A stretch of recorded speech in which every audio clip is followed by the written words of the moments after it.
And now, live from the Steele Twins recording studio in beautiful Traverse City, Michigan, and from Casa del Fraytown in Taylor, Michigan, the Outside Blitz and the Steele Twins Gaming welcome you to the 2026 Outside Blitz Mock Draft. Here are your hosts for this evening, the fabulous Scotty Fraytown and the Cannonball, Alex Steele. And welcome, ladies and gentlemen, to the Outside Blitz. Hey, how's it going? Let me adjust this camera here. Goodness gracious, we have a hell of a show for you today. A little impromptu, obviously, but you know, we kind of, I know normally we're doing things near the end of the week, but obviously the mock draft episode is a big one for us. We're going to be jumping in here. We've got, as you can see, Pro Football Focus's mock draft tool off to the left. It's going to be a fun one. Going to be going through our mock draft. Boots will be joining us here shortly. The Bootleg Bettor, he's running a little behind, but we'll get him on the show here momentarily. We said 7:30, so we are here. Yep, you have asked, and we have delivered. Yeah, absolutely. And you know what's cool? We're going to be doing this. We're going to be going through the mock draft situation off to the left there, so you guys can follow along. We're going to be doing our 3-round mock draft like we do every single year. And then also we'll be going live during the NFL draft itself during the first round. So we'll be following through with the mock draft to the left here. We're going to have this same tool up during the 2026 NFL draft. So we're going to be going through the picks, and that way you guys can follow along. We'll be doing that while we're live. We're going to be joined on the first day of the NFL draft by our good friend Ray Collins. We're going to be joined by Alex's brother, Steele Twins Andy. So we're going to be doing that. That's going to be a good time. Super excited to be joined by those two guys. Alex, man, it is draft season. It is draft week. We are just 48 hours away, or as the kids say, 2 sleeps, as the kids have been saying lately, just 2 sleeps away. Yep. And all, 'twas the eve of the NFL draft ish, and all through the house. Not a creature was stirring, not even a mouse. Yeah, and what this background, by the way, that you've got going on, I am thoroughly impressed. This is a throwback to the Detroit draft, is it? Yes, sir. Feeling a little hometownish, are we? Absolutely. I mean, why wouldn't I? As the resident Lions fan of the group, you know, I had to put up, you know, when the draft came to Detroit. One of the most successful drafts from an NFL business perspective in recent history, I might add. I believe they had like over 200,000 people on the first night. Yeah, it was wild. It was absolutely wild. We stood for like 16 hours, man. Our legs were so sore. Our feet were so sore. It was brutal. I remember standing there for that. We stood there for the whole time.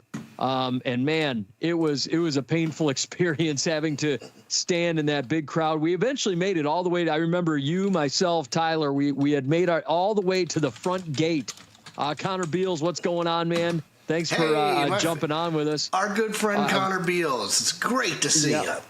Thank you for jumping on with us. But you know, it's one of those things where you know, we stood and got all the way to the front. We got to see all those draft picks getting made. It was quite the experience. We never thought, I never thought, at least in a million years, I'd be in that situation where I'd be, you know, that close to the NFL draft, and what an experience it was. Unfortunately, it seems like, I mean, all the rumor and innuendo, which we don't generally deal in around here, right? But all the rumor and innuendo is that there's some struggle going on in Pittsburgh with their current draft, or I guess the attendance situation as it pertains to the draft.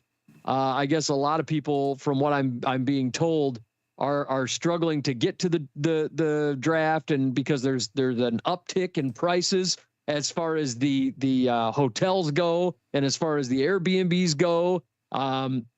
Yeah, it's becoming an experience. So yeah, I don't know what in the heck is going on, but you know, where they originally thought there was going to be a lot larger of an attendance for this draft out in Pittsburgh, Yeah, it's not looking like we're going to see as big of an attendance number like we saw in Detroit, but I digress. We got the mock draft ready to rock and roll. This one's going to be fun. We're going to be jumping into this, the 2026 mock draft. Alex, the Bootleg Bettor just sent me a message saying he has arrived. So right. I am now we can officially get the party started. I'd like to take this opportunity to toast our fine friends over at Untapped. You know, since it's such a momentous occasion, and I'm kind of pre-gaming here, this is a Watermelon Girlfriend from. Okay, I forget the name of the brewery, but if I pull up my phone, I'll be able to tell you. Well, that's the beauty of it.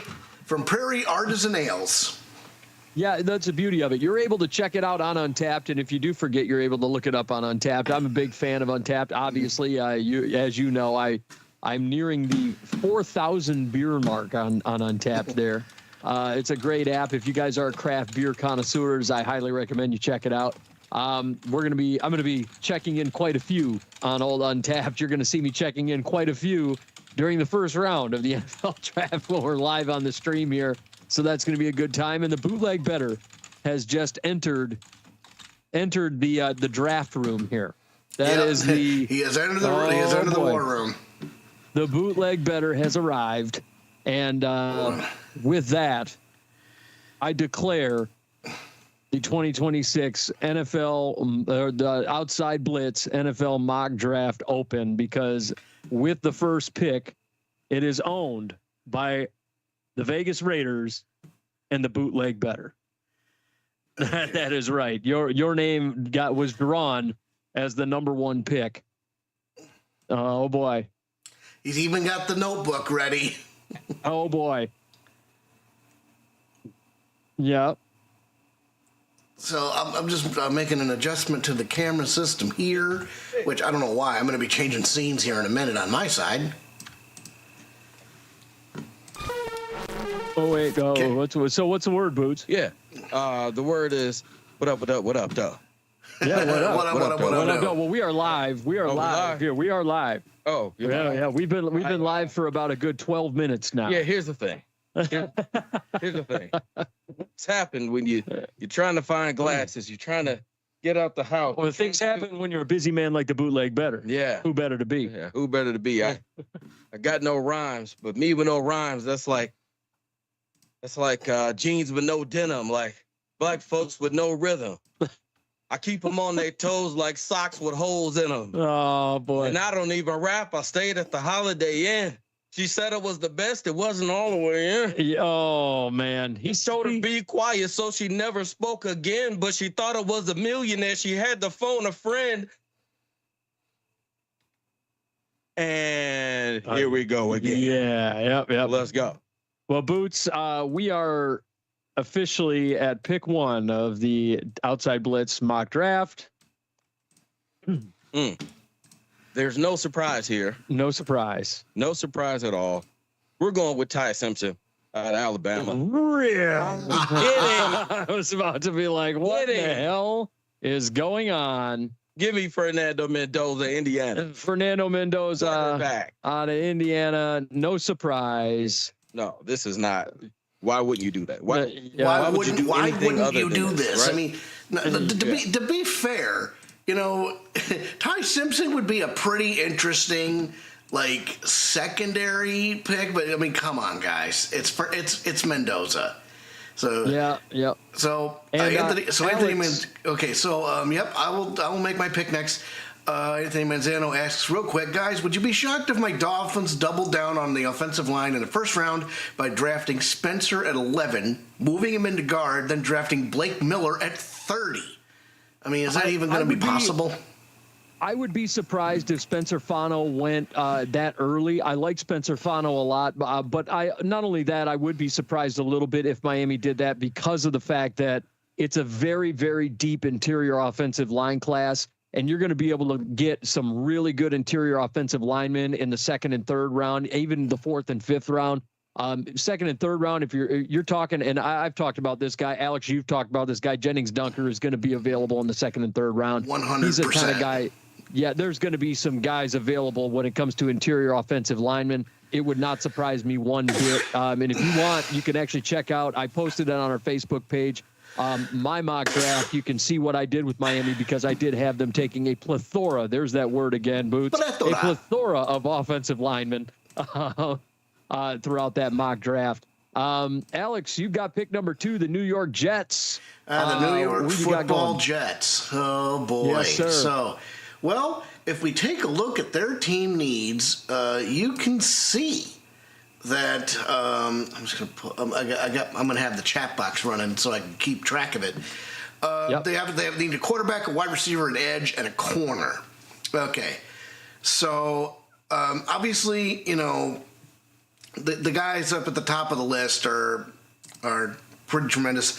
How about so if I'm the New York Jets, if I'm the GM up there, I'm not listening to Woody Johnson at all because Woody Johnson's an old wrinkled fool, and you know, I'm going to go wide receiver because you know you already. I mean, you have. Okay, the name escapes me for a moment, but you have an Ohio State receiver over there already. You have Garrett Wilson over there, but I sincerely believe that you need, you know, a secondary wide receiver to complement him.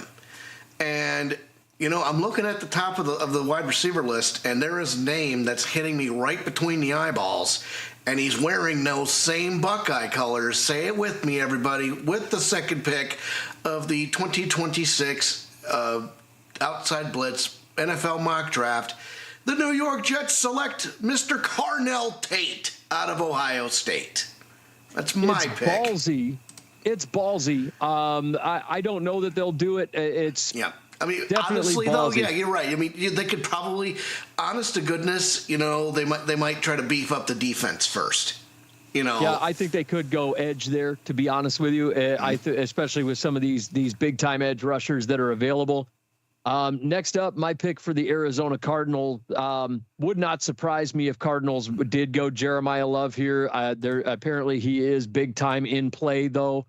I just really think there is a major opportunity here to get Arvell Reese. He's one of their big time needs. Arvell Reese is the top name on the board. He's a big time need for them. Give me Arvell Reese out of Ohio State. 2 Buckeyes going in a row. I like that. Give me Arvell Reese going to the Arizona Cardinals. Boots, you've got the Tennessee Titans on the clock. I like that Arvell Reese pick. Yeah, I think that's a great fit for Arizona. He's sort of a chess piece. You know, that's what he is. He's a linebacker with edge rushing ability, and they can use him in either facet. He kind of morphs their defense a little bit. Just fits exactly what they want to do in Arizona. Boots, for the Tennessee Titans, who you got? Tennessee. Let's see. I think this one's kind of a no-brainer, too, to be honest with you. With the team needs, the number one need screams running back. Yep. And you've got, Robert Saleh. Yeah. Right. Defensive-minded head coach. When you talk about defensive-minded head coaches, what do you think about? They like the run the ball, right? Yep. And so you've got a running back who can. I will say this. I had to recheck myself. Yeah. About Jeremiah Love in the hands. Before you wrecked yourself. He's a better receiver than I'd given him credit for. I already knew he was the best running back in the nation. He's a better receiver than a lot of people have been giving him credit for. Give me Jeremiah Love, running back, Notre Dame. There you go. There you go. Cam Ward is going to be with Mike Daboll running that offense, right? You've got not a running quarterback, but a dual threat type quarterback. Yep.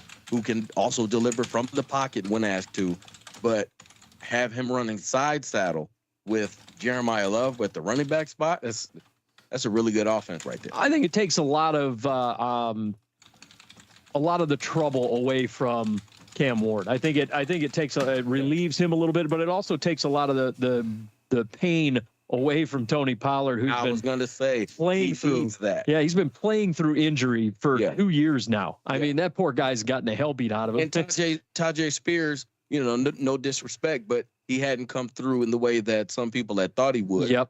And a lot more pressure was put on Pollard. Yeah, I agree. Alex, you've got the New York Football Giants here. Yep. With some needs. Drawing the short straw here. So I'll go ahead and catch up with Anthony Manzano here. He has a couple of pretty interesting comments. Tennessee apparently needs help on the offensive line. Go with Francis Bootleg. I mean, I think we might be thinking about somebody else like Francis. He's talking about Francis Mauigoa. And Mauigoa, he could be a guy that is on the board. The thing about it is you have a generational type talent. We use that term a lot, but Jeremiah Love is that guy. He's going to have a strong 10-year NFL career at minimum. Yep. Right? Without, any catastrophic injury or anything like that. I could see a 10-year career minimum with Jeremiah Love. And the great thing about this, go ahead. And there's a strong offensive lineman class, especially in the interior. Yeah. Ding, ding, ding, ding. Let me show you something right here, and I'll just show you, Anthony, just because you're talking back, Ant. Let me show you. I exactly what you're talking about. Look at all these great interior offensive linemen you're going to be able to get on day 2 and day 3, and we saw a lot of them. They need their biggest needs when it comes to their offensive line are in the interior. You're talking about Vega Aoni, Pregnon, Basantis, Rutledge, Lou, Hecht, Farmer, Slaughter, Logan Jones. I mean, it's like a who's who of some of the best interior offensive linemen that we've seen come out of a draft class in a long time. Yeah. Right. So usually there's 2 or 3 guys. We got 7, 8, 9 guys. Right? Yeah. And that's just, right here, that's in the first 95 picks. You're talking 1, 2, 3, 4, 5, 6, 7, 8, 9 guys in the top 95. So that says a lot. So there's going to be a lot available as far as the interior offensive line. This is a really good offensive line class. So they have the opportunity to still get a generational talent and then wait on the offensive line. Alex, you've got the New York Giants here. Right. And, like I was just saying, this class is deep. We have a deep offensive line class. And this is where I'm going because, the Giants team needs are wide receiver, guard, linebacker, and safety. I kind of disagree, sort of, in the wide receiver category. They already have Malik Neighbors. They already have. Okay, did Wan'Dale Robinson get traded? I mean, Wan'Dale Robinson left in free agency. He went to Tennessee. Okay, well, there you go. So you probably need somebody to pick up the slack with Wan'Dale Robinson, but Wan'Dale Robinson, compared to Malik Neighbors, was a wide receiver 2. So you can get yourself a wide receiver 2 in the later rounds. This is a pretty deep wide receiver class too. So, above all else, you need somebody in the interior to not only open up running lanes for Ken Scatabo, but you also have to protect Jackson Dart because, first of all, you have a wrecking ball in Cam Scatabo, so he's just going to, mow people down left and right.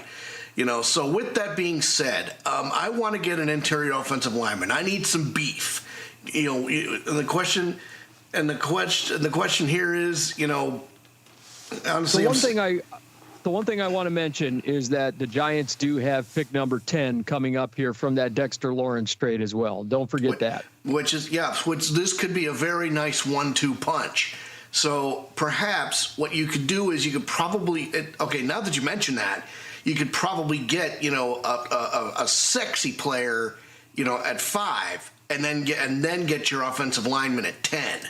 So, so that's good thinking, Lincoln. So, something. I'm gonna call an audible here. This might be a little bit of a reach, but if you consider where he's coming from, I'm going to go with the 5th pick of the 2026 Outside Blitz NFL Draft. The New York Giants select Jordan Tyson out of Arizona State, wide receiver.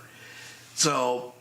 Now, great. Now, Mekhi Lemon was staring me right in the face, but do you think this might be a reach on Cannonball's part? I mean, I'm happy to take any criticism. I think it's a reach, but I think Tyson, he's a big-bodied receiver. The Giants do silly things like that. But he's a big-bodied receiver. Who knows? Like I said, are they smart enough to do the right thing? He's a big body receiver. If it was me, I probably would have taken Sonny Styles off the board there, sitting at the top of the list, sitting with one of Giants' needs right there. Either that or Mansour Delane was a guy that I took in my mock. That was a dude that I had just swiped up in my mock draft. Looking at what the Cleveland Browns need right now, I disagree with a lot of what they're saying that the Cleveland Browns need currently. If I'm looking at what the Browns need, I think they need a receiver. I think they need an offensive tackle. Looking at the offensive tackles, give me Maui Goa. I'm going to go ahead and take him, and I'm going to go ahead and protect Shedeur Sanders. He's my starting quarterback. I need to keep him upright. Give me Francis Mauigoa out of Miami there. That's a no-brainer of a pick. That's a guy that is protecting my asset. Give me Francis Mauigoa. Boots, you've got the Commanders here. Who you got? I like that pick with Mauigoa. It's the right thing to do. Yep. You look at what just happened, right, with the Cincinnati Bengals getting who? Dexter Lawrence. Yep. Right? You've got Trey Hendrickson over at in Cincinnati, right? Mm-hmm. No, I'm sorry. He's in Baltimore. Excuse me. Oh, yeah. He went to Baltimore. Still, same division.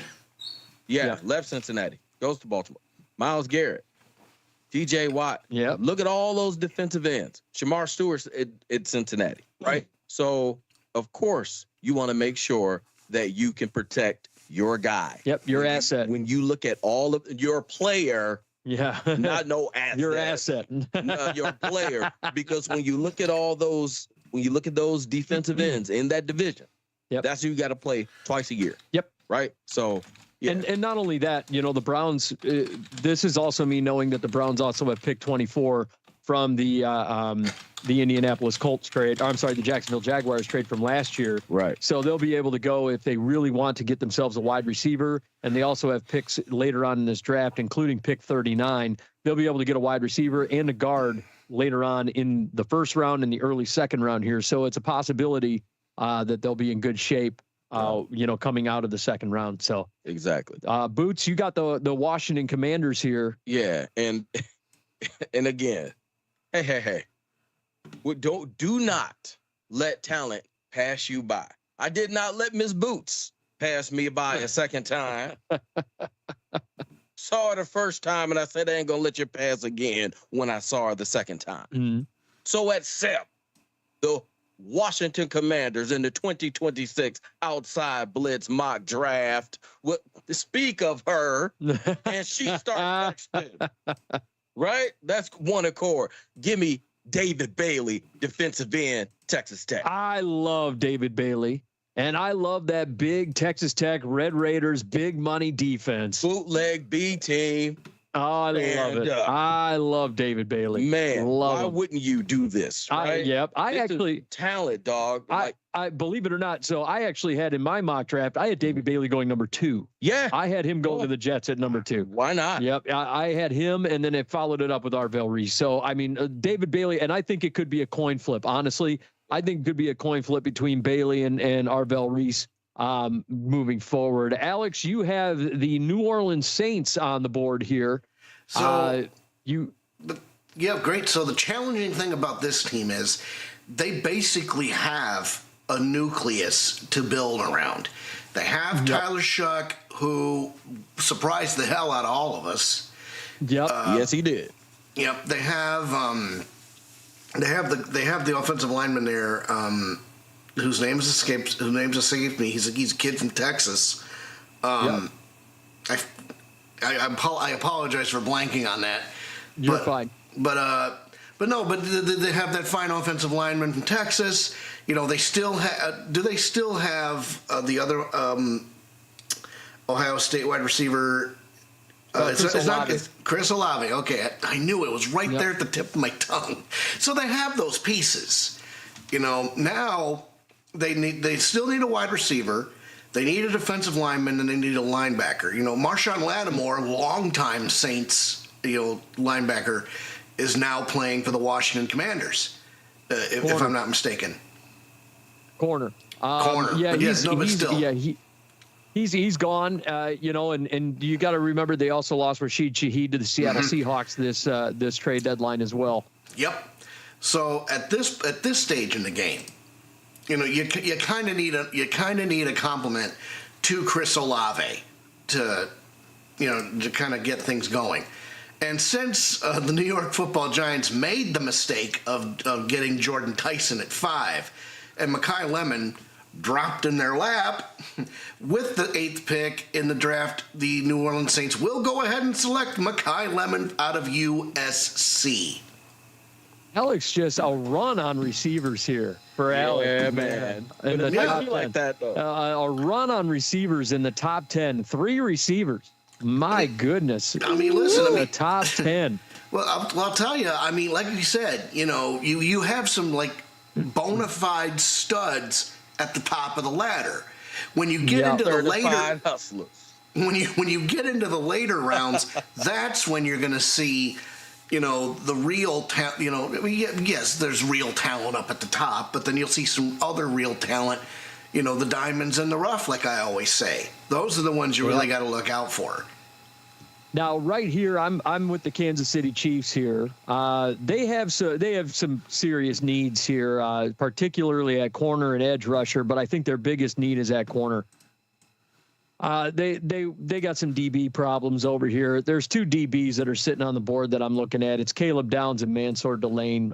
They lost both their corners. If you recall, they lost both of them in free agency. I'm going to go ahead and take Mansour Delane here. Good pick. I think Delane is the best man coverage corner out of this draft class, if I'm being honest with you. And that's going to be the guy I'm going to roll with. They need a number 1 shutdown corner. Delane's the guy. I think he makes absolute sense. And if there's anybody that can develop him, it's Steve Spagnuolo. There's no doubt in my mind. Go ahead and give me Delane. I like him a lot, and I think he's going to be a great fit for the Kansas City Chiefs at 9 here. Boots, you've got the New York Football Giants, and I'm going to kick this light on because it got dark in here. Yeah, we ain't trying to get no mood lighting in here. We're Brown trying to see chicken, what's brown going on. cow. Boots. Hell no. The New York Giants. All right. New York Giants. We're looking at solidifying this offensive line. Yep. Right? We got the talent on the outside. But talent at the running back spot. I don't know, Boots. You have to. The defense will be okay. They have some pieces on defense that are really strong, right, and been underrated. So again, piggybacking on what Alex said, you got to protect Jackson Dart, and that's exactly what we're gonna do. We go on offensive line. Ooh, and we gonna go ahead and go with Ione out of Penn State. The New York Giants select Vega Iona. Ione out of Penn State. Yeah, that's it. With the 10th pick. Yeah, that was my leaning too. If it was me doing that would have been the exact same pick I would have went with. You definitely need some beef on that interior offensive line to open up those running lanes and all that stuff. Yep, he's the best guard in the draft, hands down. It wouldn't surprise me if that was the selection. I do like the idea if Sonny Styles does fall to them at 10, which Sonny Styles right now is sitting as the best player in the best player available right now in this mock. They do have a need at linebacker. It wouldn't surprise me, especially given with how they're kind of shopping some of their defensive players. Also, Ruben Bain being out there as well is surprising, but it also isn't sort of surprising given the off the field nonsense, plus the arm thing. But there's some issues there, but we'll have to see how that works out. But ultimately, right now, Alex, you're on the clock with the Miami Dolphins at 11. So we definitely have. Okay. I've had some suggestions from our friend Anthony Manzano 3551 here. We really appreciate the feedback. I mean, he mentioned Monroe Freeling last episode, which would be a great pick. He's. I think he's not an offensive lineman. He's a tackle. Yes, he is. He's an offensive tackle. Yep. Yep. So you definitely. I mean, listen. The great thing about this is the Dolphins are down to the studs and the nails. I mean, there's nothing. There's old Mother Hubbard and there's nothing in the cupboard. So you basically have, your pick of the litter here. So you either have Monroe Freeling, you could either, or if you need, because they do need a wide receiver.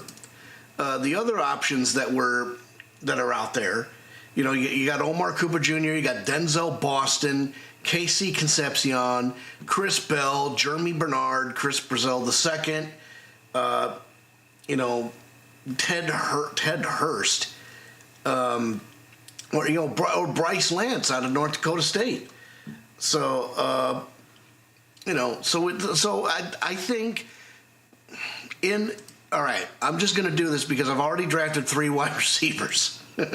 Plus, when his name first popped up, it just made the most sense to me.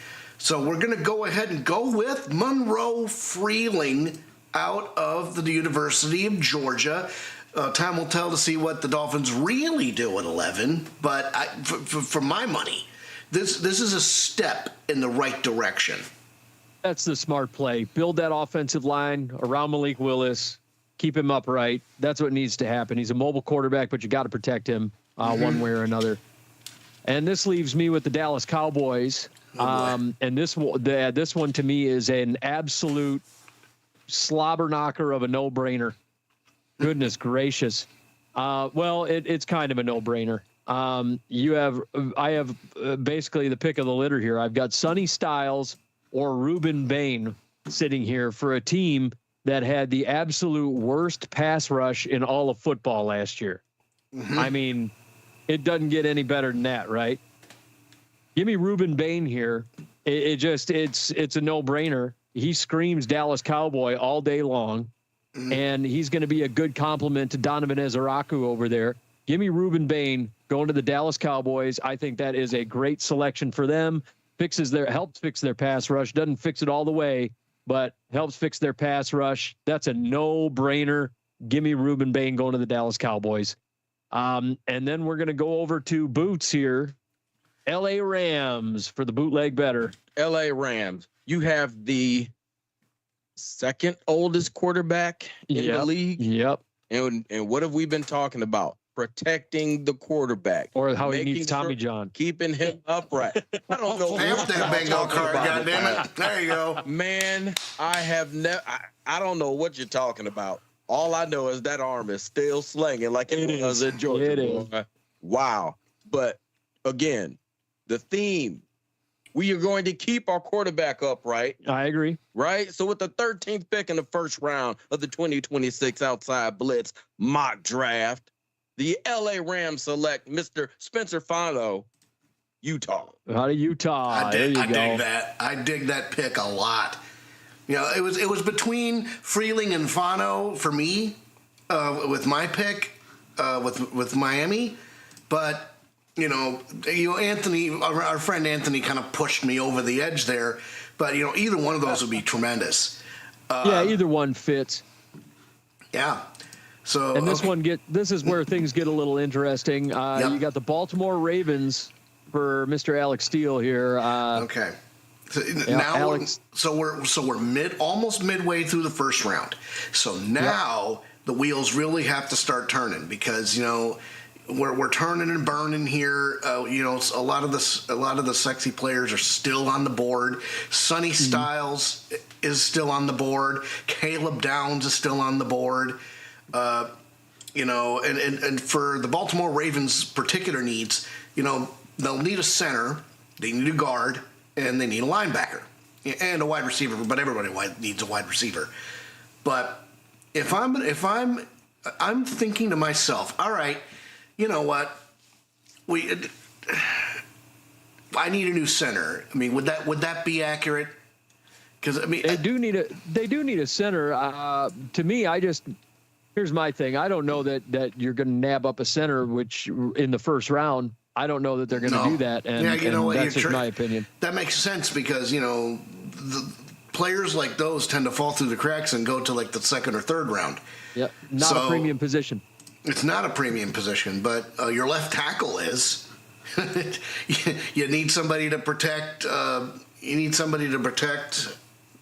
Oh my God, Lamar Jackson. Lamar Jackson, yep. How do I not know that name? I mean, geez, we've been calling him out all year last year. Yep. So you had a couple of really good choices out of.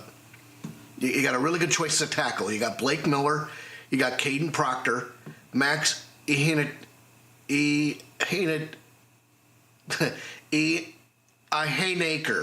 ugh. And wait. Who are you looking at? So for offensive tackles, the kid out of Arizona State. Oh, gotcha. Yep. Old Max there. Yep, I see you. Mm-hmm. So well, I kind of want to keep. It's not a really good. It's not a smooth pick to pick Jennings Dunker right off the rip here. Even though I love Jennings Dunker, you have higher ranked players in front of you. So, I mean, I don't know. This is tough. But we're gonna get. I'm throwing the dart. So I think this is the easiest pick you could make. Okay, and I think this is so. I think this is so easy, and it's in their needs, and it's the easiest pick you could possibly make. Okay. So point me in the right direction, my friend. I'm circling him. I am circling him. Okay. Well, he is right at the top of the list, and they do need a linebacker. And who else could they get but Sonny Styles? Yeah, I was gonna say I don't know how you could leave him sitting there. I'm like, wait a minute now. Now, Sonny granted, Styles. Yeah, he might actually go top 5. If we're being completely honest here, the fact that the Baltimore Ravens were able to snack him up in this draft, and the fact that I almost missed him, it's like if I was the Baltimore Ravens GM, Tyler, our old friend of the show and one of the founding members of the Outside Blitz, he'd hang me out to dry. Yeah, he'd be calling for your head. I've got the Buccaneers here. I've got Tampa. Let's look at this. They got tight end, guard, edge, and linebacker here. All their team needs. Here's the interesting thing, and I'm going to tell you first and foremost, I don't like this pick. That's what I'm going to say. I don't like this pick. But I know what the Tampa Bay Buccaneers are going to do. So I'm going to do what the Tampa Bay Buccaneers are going to do because I already know what they're going to do, and I don't like what they're going to do. The Tampa Bay Buccaneers are going to go with a player that I don't think they should be taking here, and that is Akeem Mesidor, the edge rusher out of Miami. I don't think they should be taking him. I don't think he's a scheme fit. I don't think that Akeem Mesidor is the player that should be going to Tampa Bay, and I don't think he should be going this high in the first round, but that's what the Tampa Bay Buccaneers are going to do. I'm going to take Akeem Mesidor here, but I'm not a fan. So that's where I'm rolling with that. And what gives you, like, what evidence do you have, or no evidence? What makes you think they'll do that? Like, have reports come out? Yeah, the Tampa Bay Buccaneers have been heavily linked to Akeem Mesidor for the better part of the last several weeks, and they've been interviewing him. All reports, all indicators, all mocks have been saying Akeem Mesidor is it, and personally, I think there's better options out there than Mesidor, but maybe that's just my opinion. Boots, you've got the New York Football Jets with their second pick. This comes off of the Sauce Gardner trade that took place. It's very interesting. Yep. Shall I say that you mentioned Sauce Gardner? Yeah. Who's now with the Indianapolis Colts? Yep. Which means there is a void. You heard me. There is a void. I think I know where you're going with this, Boots. A void in East Rutherford. Yes. Which needs to be filled. Yep. Now, I like Champion. Uh-huh. A lot of people like Champions. Oh, wow. I love Champion. Are you really going to go here this early? We going here this early. Oh, boy. He deserves it. Oh, boy. With the 16th pick in the 2026 Outside Blitz Mock Draft, the New York Jets select Mr. D'Angelo Pons. Yeah. Cornerback, Indiana. Ballsy. Very ballsy there. Yeah. Yeah. Yeah. Pons was, I'm a little surprised. I dig it. I'm surprised and I'm not. On one end, I know you're big on Pons, so I'm not surprised. He is a very good player. The ability to match up with the receiver, it doesn't matter how big the receiver is, because his technique is flawless. He is quick. His feet are phenomenal, and he is a net. He just sticks around your face all day long at the picnic. What did I drink? What cologne do I have on? Get this gnat out of my face. Yeah, he's that's D'Angelo Pons. I know you're big on him, and that's why I'm not surprised that D'Angelo Pons is your pick. And it, like, I mean, from a it's technically, I guess, and I'm going to say technically because, you know, judging by like what everybody is saying is technically a reach. At the same time, you know, I can see why you would take him in the first round because I do think that he can be a first round guy here. That's he's got first round talent, man. Yep. Alex, your Detroit Lions are picking at number 17 here. Well, how about that? The natural rotation falls to the Lions fan. Yeah, so, man. Do the right thing. Yeah, and I will do the right thing because Mr. Fraytown here had some pretty good points. So usually every year around this time, he puts together his big board. You know, his personal big board. You know, he posts it on Facebook and social media for all to enjoy. And I read through it, and the first person, and when it came time for pick number 17, correct me if I'm wrong, but Mr. Fraytown, you went with Caden Proctor out of Alabama. Yes, I did. Yep, and I couldn't agree more with that selection. You know, they need an offensive tackle after, you know, Taylor Decker retired. You know, they need to get somebody to replace Frank Ragnow. Graham Glasgow is not it. Sorry. Sorry. You know, so you need help at the offensive line to keep Jared Goff from getting the hell beat out of him, because that's what happened last year. You know, the Lions ran into brick wall after brick wall, and they just stunt blitzed the hell out of Jared Goff. Which, you know, there's a discussion now that, you know, Jared Goff might be on his last legs, you know, as the starting quarterback of the Detroit Football Lions. Which I think this year he's okay. Next year, question mark. We will have to see. I would not be surprised. No, I don't know if I would be surprised or not. This is one of those years where it's like the level of uncertainty that I have with my Detroit Lions is astronomical. It's out of this world how uncertain I am about this team. But give it, you have some pretty good, useful guideposts in your big board, and this just made total sense. I mean, you need somebody to protect the blind side. Yeah. You're rolling with Proctor? Yes, sir. I am rolling with Caden Proctor. All right. Now, this one is interesting. You guys have made my life very difficult here now, and here's why. Initially, my pick would be Dylan Tinneman, and it wouldn't even be a question. And a lot of Vikings fans would hate that selection. But now Caleb Downs is sitting in front of me. The Vikings need a safety, and Downs is the best safety on the board. I would be remiss if I didn't take Caleb Downs here for the Minnesota Vikings. They need a safety. And Kwesi Adofo-Mensah is no longer the general manager, so he's not going to do anything stupid. If Caleb Downs falls into the Minnesota Vikings lap, you have to take him. Give me Caleb Downs. It just out of Ohio State, it doesn't get any better than that. I like Tinneman a lot. To me, he is Harrison Smith in the aggregate, right? But at the end of the day, Caleb Downs is the best safety out of this draft. I mean, you don't not take Caleb Downs at this point if he falls into your lap at 18. So I'm 100% with you. Yeah, you take Downs. So there we are, and that leaves the Bootleg Bettor with the Carolina Panthers, and their Boots. There's a player here that I think is great for the Carolina Panthers, given the circumstances on the board right now. There is. Mm-hmm. There is. And I think you'll be in lockstep with me on this. Man, I'm struggling in Carolina because Bryce Young was struggling up and down, a little inconsistent, had a little trip to the bench. Yep. Came back, played well, ended up in the playoffs. Yep. Fell just short to the range. Yep. Right? Maybe because the receiver dropped the ball. There's a player here. And maybe we need to remedy that with somebody who has consistently caught the ball. Uh-huh. Deep pass after deep pass, touchdown.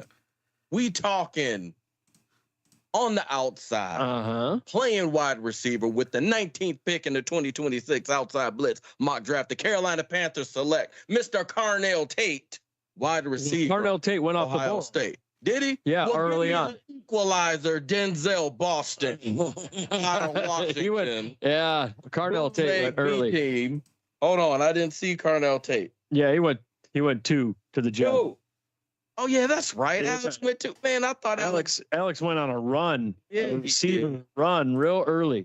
And to be fair, Boots, in the real world, Carnell Tate might fall to the Carolina Panthers.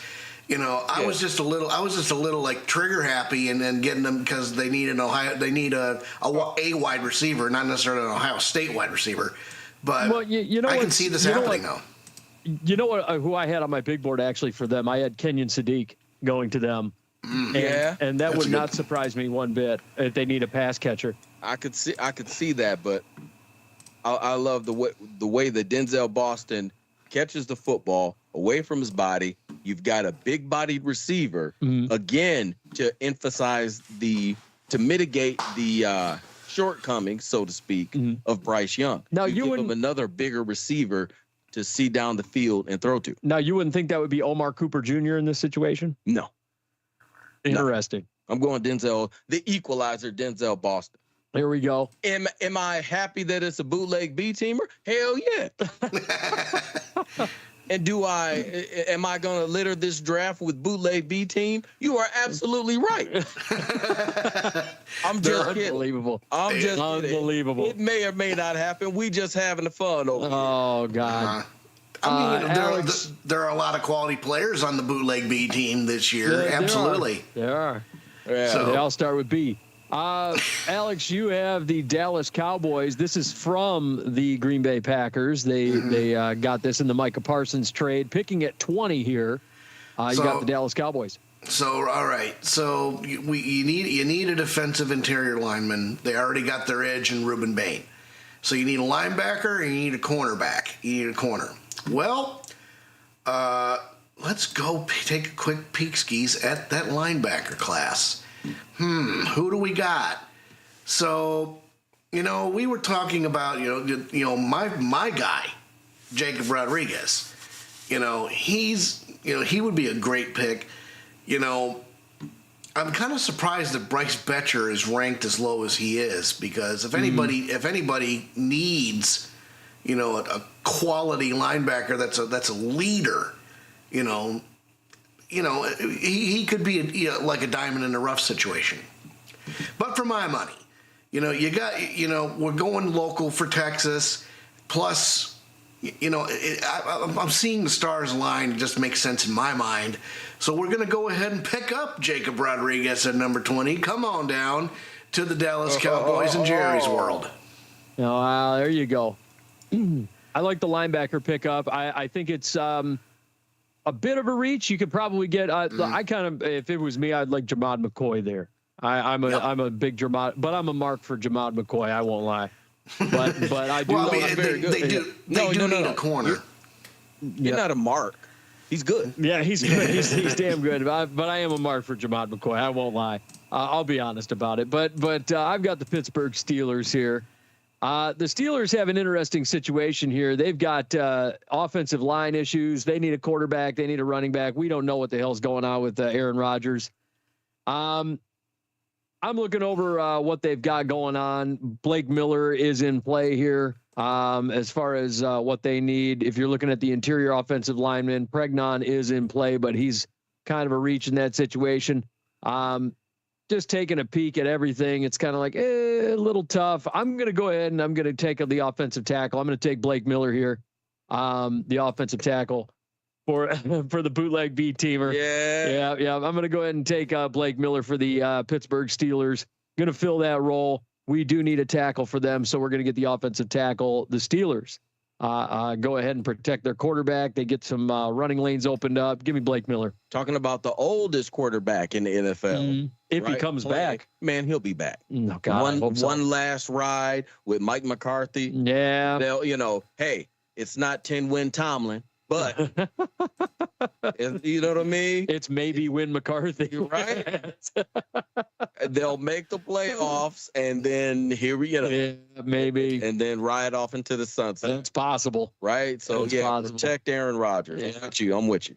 Next up, Boots, you got the LA Chargers. I know you hate them, but you got to pick for them. And here's the thing. I don't hate I love the Chargers. You're a liar. I'm just not a fan of Harbaugh. I think you hate the Chargers. No, I don't hate the Chargers, man. I really don't. I just, there's certain aspects of how this season, some things happen. A lot of catastrophic injuries happen. Yeah, especially at the offensive tackle position. Which leads me to this next pick. Because we got to protect Justin Herbert, and we got to be able to move some people off the line for Marion Hampton. Yep. Which is why, with the 22nd pick in the first round of the 2026 Outside Blitz Mock Draft, the LA Chargers select Emmanuel Pregnon. There you go. Guard, Oregon. I'm not mad at that pick at all. I do think that they could use him, and they do need an offensive guard. They need to get Marion Hampton rolling here. And they had so many injuries on the offensive line. Right? Guys, coming in 3 days of practice, 2 hours of practice, 2 right? hours. Getting in, right? But that's what they had to do. It was piecemeal. It was Band-Aid. You typically don't see that. Yeah. Right? Just that rash of injuries at one position. And when it happens, it's horrible, no matter the position. And it just happened to be at the offensive line spot. So we're gonna solidify that. Yeah, Alex, you have the Philadelphia Eagles here. Yeah, sitting definitely. at 23. Yeah, no small task. And something, a piece of news dropped in the wire earlier this week, and something that I did not think that this was going to happen. As you may or may not know, A.J. Brown is going to go to the New England Patriots. It is expected, and probably by now the deal has been finalized, but they all but said that A.J. Brown was going to go to the New England Patriots. They traded him away. So this was like I think this is a June 1st move. So they were able to wait till after the draft to trade him, but but it's set in stone, like it's a deal. So we know now that A.J. Brown will not return to the Philadelphia Eagles. So obviously now you have a startling need at wide receiver, and if we take a look at the wide receiver class, look who popped up to the top of the list here, Omar Cooper Jr. Now, is he the pick here? Now, granted, his ADP is 222.9. We're right in the area. According to Pro Football Focus, he's right in this area. So it would be a very smart move. But the other player I have my eye on, who's a stud, and I can't believe he's fallen this far, Dylan Thieneman, because they need a safety. Now, granted, they do have Cooper DeJean, and they do have one of the more stout defenses in the NFL. But still, having a quality safety like Dylan Thieneman, fall into your lap at this stage of the game, so to me, the pick is between Omar Cooper Jr. and Dylan Thieneman. So give me a quick synopsis of what I'm dealing with here. I think Thieneman. I think he's a good player. He's the big replacement when it comes to him. You're trying to replace Blankenship, who recently left in free agency. When it comes to Omar Cooper Jr., I like Omar Cooper Jr. a lot. If you look at what he managed to do last year, you're talking a guy that had 937 yards on 69 receptions. He had 91 targets and a 13 yards per catch. I mean, Omar Cooper Jr., I think, is a great replacement for A.J. Brown, honestly, if it was me. Thieneman's kind of an interesting pick. The only other safety that I could see being a comparable pick as far as a safety goes would be McNeil Warren out of Toledo there. I think he would be an excellent pickup for that Eagles defense as well. Either one of those picks, Teneman or McNeil Warren, makes a lot of sense. As for wide receivers, though, I think Omar Cooper Jr. is phenomenal. Yeah, absolutely. So,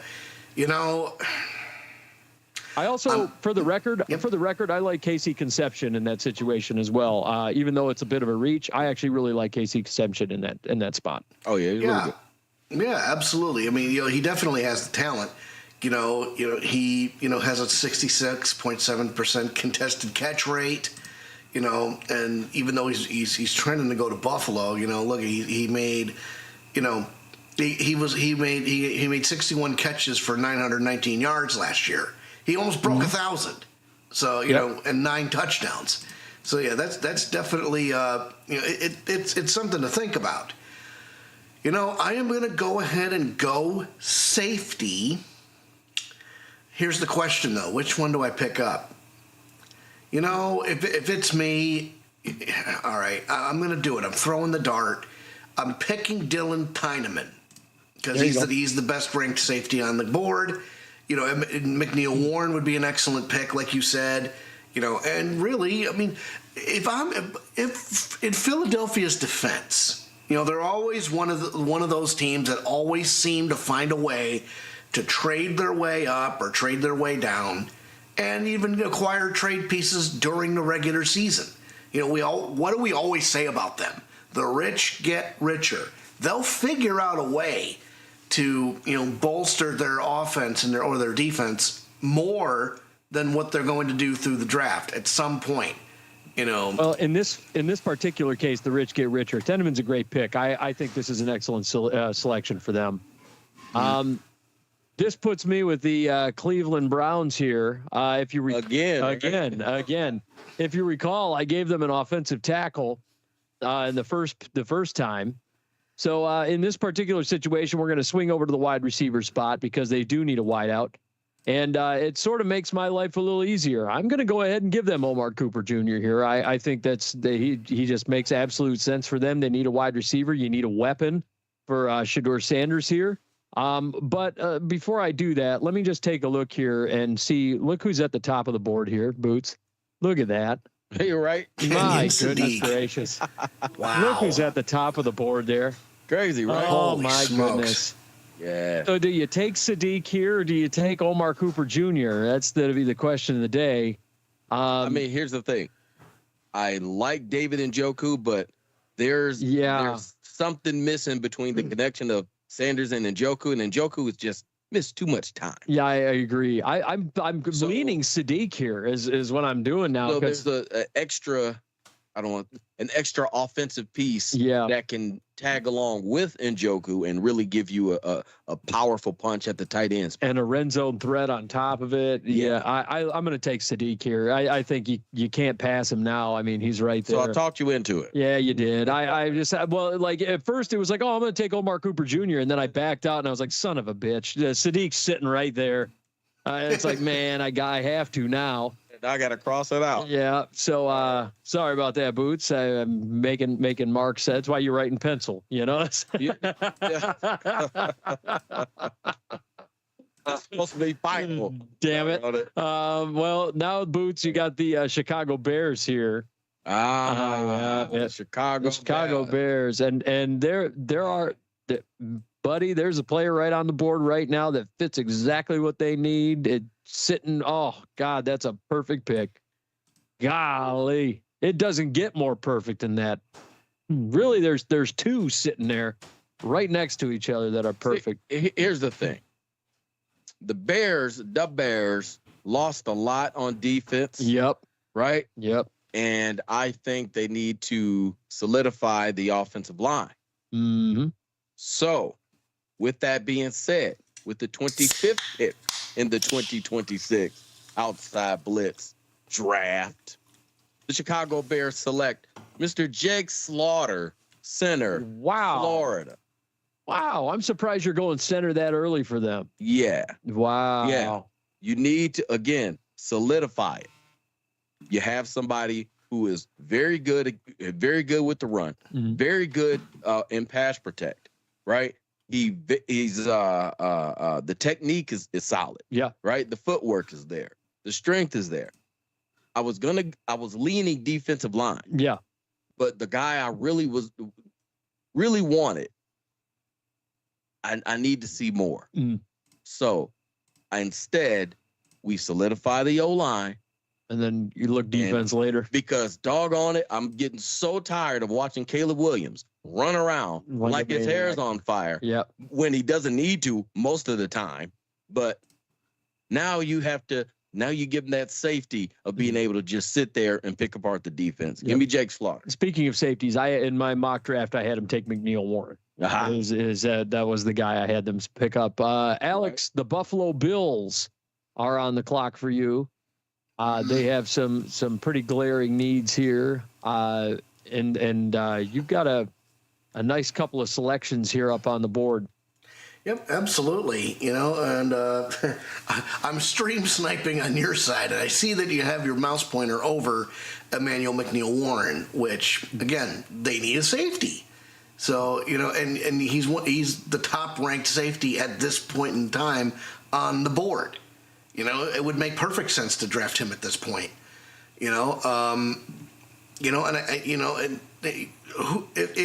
you don't get him here, then when you don't pick, the Buffalo Bills do not pick again until after the second round. So you don't have any picks. Your next pick is number 91. You only have 2 picks in the first 3 rounds. So you need to, so let's solidify that defense. Let's go get Emmanuel McNeil Warren. Let's go, Toledo. Rockets up. Let's get some action on the board here. There we go. We're going to get some action. Oh, man. And then it puts me with the San Francisco 49ers. Interesting situation for the Niners here. They need a guard. They need a tackle. They need an edge. They need a safety. It's interesting, but it might make my life very easy, given what's on the board, given what's available. This one to me is almost a no-brainer. They need an edge rusher, and man, Keldrick Falk is sitting right on the board here. This might make everything very, very easy for me. I'm going to go ahead and I'm going to roll with Keldrick Falk going to the San Francisco 49ers. This makes absolute sense. No brainer, easy peasy. I mean, just a layup right there for me. Give me Keldrick Falk to the Niners. They need another edge opposite of Nick Bosa there. Done. Easy at pick 27 for Keldrick Falk. All right. Yeah. Okay. Yeah, they do need to replace some pieces on the defense. Yep. It was a lot of piecemeal, a lot of smoke and mirrors. It wasn't as good as it seemed to look most of the time. Yeah, it wasn't as good as it could have been either. Yeah, but Robert Saleh did a bubblegum job. Yep. Right, with what he had. He did. And it worked out for the most part, but here we go. I like that pick though. Mm-hmm. All right. Houston Texans. Houston is on the clock. Yep. They had some trouble with the offensive line. Yes, they did. They've had problems with the offensive line forever, and especially in the interior. In order to fix it, you need to go get somebody that's solid, Mr. Fix It, if you will, a handyman, somebody with a lot in the toolbox. Okay. And when we open this toolbox, we see the light come through, kind of like the briefcase in Pulp Fiction. There's this golden light that pops out. And it's because this player is exactly what the Houston Texans need to help solidify the offensive line. So with the 28th pick in the first round of the 2026 Outside Blitz Draft, the Houston Texans select center Logan Jones, Iowa Hawkeyes. Wow, I'm surprised you're going Logan Jones this early. Man, listen, you have to, because you need that anchor. He's a guy, again, another guy that can have a 10-year NFL career. When you talk about offensive linemen from Iowa, run heavy. That's what they love to do. Right. Yeah. Run heavy, but he's intelligent. He's got a very good base. and he's very strong. So what you have is a guy who can have a 10-year NFL career. Yep. Continue to help the development of C.J. Stroud in a way that he calls out the defensive linemen, yep. right? And when you talk about offensive linemen from Iowa, like Mr. Hunt say, sight unseen. Yep. Right? Yeah. And I can see it. I'm just going with it because this is what they need, right? Yep. This is what they should do. I can see that happening. None of that would surprise me one bit. We fixing holes here. Yeah, that's what we're doing, Dan. We ain't doing Michigan patch jobs. No. Fixing these bad. Yeah, we're fixing the damn roads. Damn right. Oh my goodness. Next up, Alex, you've got the Kansas City Chiefs. We gave them a corner earlier in the draft. Now we're sitting at pick 29 for the Chiefs. Right. So you already fixed your problem with trading off. Why am I thinking L'Jarius Sneed? It's Trent McDuffie. Trent McDuffie. Trent McDuffie is the guy they traded off. One of the best corners in football, by the way. So yes. You already fixed that problem, but they still need a wide receiver, an edge, and a defensive back. Well, you already fixed your defensive back problem, and Rashee Rice, he's still on the team, even though we call him Racy Rice around here. So. You have Hollywood Brown, Butterfingers Brown, but if we're talking about a defensive, edge. Give me an edge. We're going to go ahead with an edge defender because they do need somebody to turn on the jets and get to the quarterback. They still have Chris Jones, but how much longer is Chris Jones going to be hanging around? And, we have a special guest with us, too. We have the package Andrew Steele Twins Andy, right here. Welcome. Yes, sir. Well, what is up, YouTube, Kick, Twitch, and everywhere else in between? It is I, the package Andrew Steele, the other half of the Steele Twins Gaming. Okay, so what do you think? So my idea is I'm thinking about Cassius Howell out of Texas A&M here. He's right around where... his ADP is 29.1 average draft position, according to Pro Football Focus.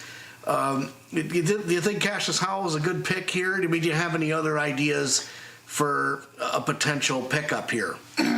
I would have to agree with you. I have to concur with you about Cassius Howell. I think he's our guy. So, that said, with the 29th pick in the Outside Blitz Mock Draft, round 1, pick number 29, the Kansas City Chiefs will select edge rusher Cassius Howell out of Texas A&M. Thanks, package. We appreciate it. The guest announcer, I appreciate that. The package Andrew Steele, ladies and gentlemen. And that leaves me with the Miami Dolphins here. Let's see. You guys gave him Monroe Freeling earlier, so they got the offensive tackle. We are in a situation where they do need a wide receiver. They do need a guard. They do need some defensive back help. Let's take a look. First of all, they got Jamad McCoy sitting on the board here, which is kind of nice. They also got Omar Cooper Jr. sitting on the board. Let me take a look at their second round picks, see where they pick at pick 43, which might give them an op. They have their pick of the litter in the NFL draft, especially in the later rounds. Yeah, so I mean, I'm kind of looking at the corner situation. I'm kind of looking at just what's available, what they could wind up with, what they could walk away with. This is interesting. I'm going to go ahead and take Jamad McCoy here for the Miami Dolphins here. I think this makes a lot of sense for them. They need more DBs. I'm going to take Jamad McCoy. That's what we're going to roll with. They get themselves a nice shutdown corner. Makes a lot of sense. He's the best corner on the board. And the Dolphins get a CB1 out of this situation. So they're defending their quarterback. They're building up the secondary, putting their team together, building through the draft. Boots, the New England Patriots, are on the board here. They have a nice little spot sitting here at pick number 31. You got some picks available to you. Some good players still on the board here.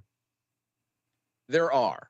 And here's what I've come to know about the New England Patriots. Yep. They were a tough, scrappy bunch. Yep. And kicked ass all season long. Yes, they did. Road, at home, took care of the Buffalo Bills. Mm-hmm. Fixed them dinner, sent them home. Yes, they did. So here comes the Super Bowl. And you watch what happens to the offensive line. They got run all over. Run all over. Yep. And Drake May didn't have a second to play. Yep. There was nothing for him down the field because there were some issues with the offensive line and the protection on one side. Yep. Now, we love Will Campbell around here. We do. He did quite well all year long until he ran up against Myles Garrett. Yep.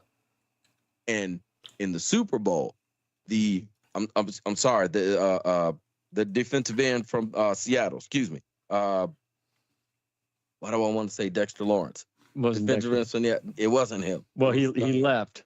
The guy who left. His name is escaping me right now. Anyway. Yeah. Drake May was under duress. Yes. And I think that's an indication that Will Campbell needs to move to guard. Yeah. The short arms costed him. It's if you can play, you can play, but sometimes you got to make the adjustment. Yep. And that's what we're doing here. So we're going left tackle, and we are grabbing Max Ian-Acor. Ian-Acor. Out of Arizona State for the New England Patriots, pick 31 in the 2026 NFL Mock Draft. Yeah, that one doesn't surprise me at all. I think that's a good selection.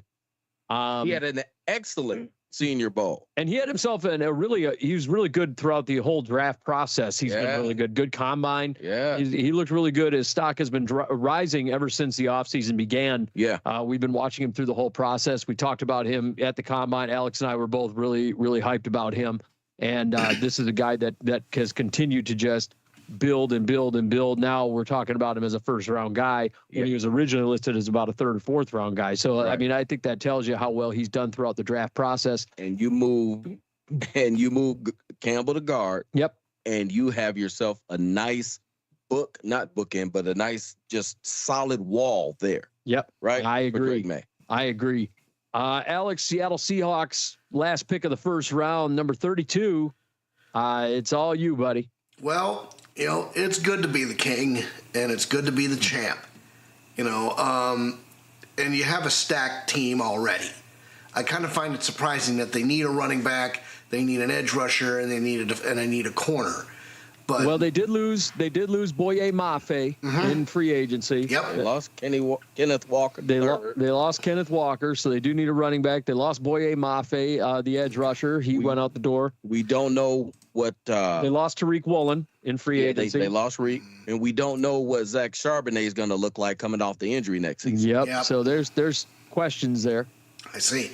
Yeah, I didn't realize that Kenny Walker, you guys, we talk a lot of news here on the Outside Blitz, and, my week's run together. Kenny Walker signed with the Chiefs, if you recall. Mm-hmm. So, he was one of the big free agents, really almost the first big name free agent that signed in free agency this year. So we got, that was the big time signing that took place. So now the Seahawks, they're sitting here. They really don't have much as far as running backs go. They don't have much they need an edge rusher. They need a DB to go along with Devin Witherspoon. There are things that they need in Seattle right now. Okay, so let's take a look at the play at the for those three positions. Who are the best available? So if we go with. So, cornerback, safety, and running back. So the best available, who's at defensive back right now, is Avian Terrell out of the University of Clemson. You also have T.J. Parker. You have Colton Hood out of Tennessee. You got Zion Young out of Missouri. A couple of other things. If we take a look at running backs, Guess who's on the board? Jadarian Price, the other half of the dynamic running duo from Notre Dame. And he was very impressive in the combine too. So, yes, he was. So if you need a running back to replace Kenneth Walker III, he may not be a starter when you get started with the season, but if you need somebody capable, if Zach Charbonnet ain't it, I think it would be, it's a bit of a reach because his ADP is about 53.3. But I'm going to pull the trigger here. I'm gonna go ahead and grab Jadarian Price here because again, the next time they only have 2 picks remaining. Pick number 64 right at the end of the second round, and pick number 96 at the end of the third round. So and Jadarian Price might get. Sometimes you just go get your guy. Sometimes you just got to go do it, and a lot of teams will just go do it. Sometimes you just go get your guy. And this is just one of those situations. You just go get your guy. Yep. He's right there. I want him. I'm going to get him. Done. Yeah, done. And the good news is with a player of his caliber, it might turn into one of those diamond in the rough situations. You never know. Yep. Any one of those picks would have been good, but I mean, to get because if you don't pick him up now, he definitely goes middle of the second round. Yep. Now we're entering the second round, and Boots, it's that time. It's that time. Ooh, what time is that? It's that time. With the first pick of the second round, 33 overall, the New York Football Jets. You're gonna do it. The New York Jets. They select Ty Simpson out of Alabama. Yeah. They're going to take their quarterback of the future. They're going to snatch him up, and they're going to say, that's our guy. Makes sense Ty to me. Simpson, 33rd overall. He's going to go first pick of the second round. He falls out of the first, but golly, not by much. He's going to go that first pick, second round. Oh. Yep. That's the Jets move right there. Falls right into their lap. Man. Ty Simpson. This hurts. This hurts because there is nothing at the quarterback. I don't want to say nothing, but there's some quarterbacks here for the Arizona Cardinals. Well, there's one that I think they're looking at, and there's some. Again, you're rebuilding things. Yep. So you need to start with the offensive line because, as we all know, it all starts up front. Yep, it does. So we are going to protect and help Mr. Jacoby Brissett, who should be the starter, and we're going to go offensive line. And as we look at this offensive line, we know that there is someone here who's staring us in the face and is very, very good. And when we talk about offensive linemen from the University of Iowa, sight unseen. So, ladies and gentlemen, in the second round, the Arizona Cardinals select Mr. Jennings Dunker, tackle, Iowa. I think that's a ballsy move, especially with. I think it's interesting with Caleb Lomu still sitting on the board too. To be perfectly honest with you, he's a big nasty player though. Is Jennings Dunker just a nasty guy? That's what you need when you talking about Arizona. They've been soft for so many years. Yep. Everybody knows you can pluck them like a chicken. Snatch the feathers right off of these Cardinals. Oh, boy. So let's get some toughness, and let's get some physicality, and let's let some people know we in this game. Well, that leaves Alex with the Tennessee Titans. And, man, Alex, you've got your work cut out for you here. You went out and we've got a running back available for that got picked up by the Titans there in round one. You got Jeremiah Love available for you. Now you've got a situation where you've got needs at center, guard, edge, and linebacker. Who you got? You have to protect your investment, not just in Cam Ward, last year's number 1 overall pick, but you do have to protect your new investment in Jeremiah Love.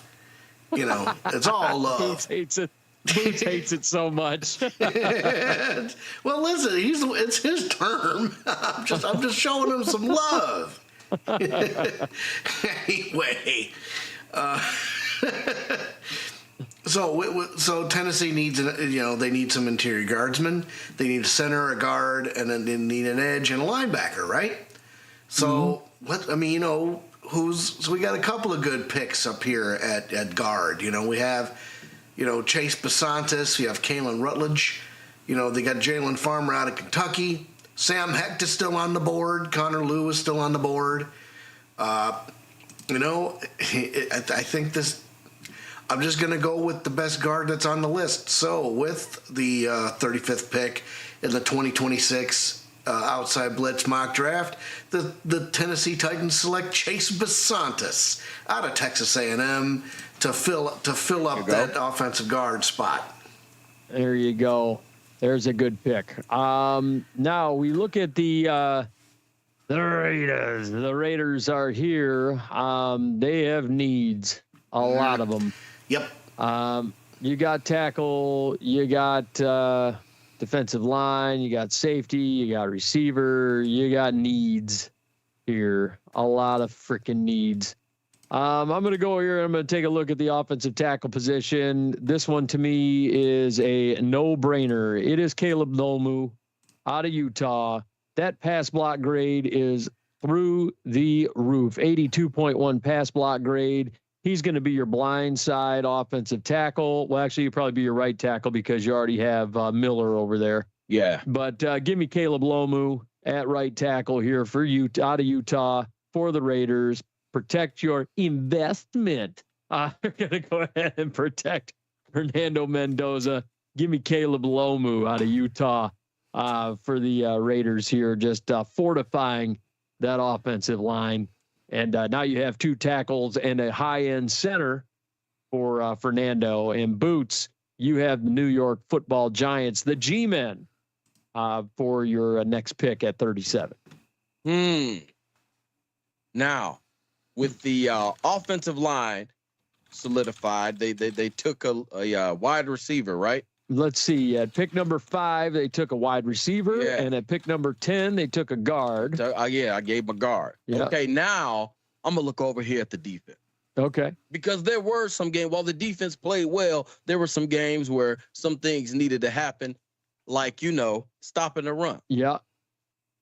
So in order to do that, we need to call upon a run stop. Somebody who can really fill the hole and make sure that don't nobody pass. Yep. What they say, what's the Harry Potter? No, Lord and Rings. You shall not pass when we talking about this particular linebacker. Mm-hmm. He plays the position very well. Yeah. Run defense is his game. I know exactly who you're talking about. I am talking about someone who has been overlooked in this entire process. He has. And in this draft right now. I'm talking Mr. Harold Perkins, linebacker, LSU. Wow. The New York Giants in the second round select Mr. Harold Perkins, LSU. Wow. You're going to reach that far for Harold Perkins. You need to remember the name. Wow. Perkins. Wow. You're going to overlook C.J. Allen for Harold Perkins. Man. Goodness gracious. If you never seen him play, the Bootleg Bettor told you. I've seen Perkins play, but man, I am surprised you would leave C.J. Allen on the board. Goodness gracious. Oh, my goodness. That does kind of sound like a Giants move. It does. Who knows? It does. Hey, have you seen him play? I've seen Perkins play. He's better than C.J. Allen. Really? I mean, from a run perspective, a run stopping. You get the ability to get after the quarterback. Goodness gracious. Alex, you have the Houston Texans right now. If you remember from the first round, they got a center. Mm-hmm. So they did fortify the interior offensive line a little bit here with one of their picks. They do need, as it currently stands, a running back, a guard, and a defensive lineman. You are on the board here at pick 38. Okay, so you got Logan Jones, right? So here's the deal. They still need a running back, a guard, and an interior defensive tackle. So, you definitely still have, the incomparable Will Anderson. He is without question. And you got Daniil Hunter over there too. You got Daniil Hunter on the other side. I mean, it just It's incredible. Those are on the outside. Now you need those big, nasty defensive tackles on the inside to kind of push around, the offensive guards and the tackles. And I'm going to go ahead and go on a limb here. So at the DI position, I've got two players. I got my eyes on two guys: Caden McDonald out of Ohio State and Caleb Banks out of the University of Florida. Go Gators!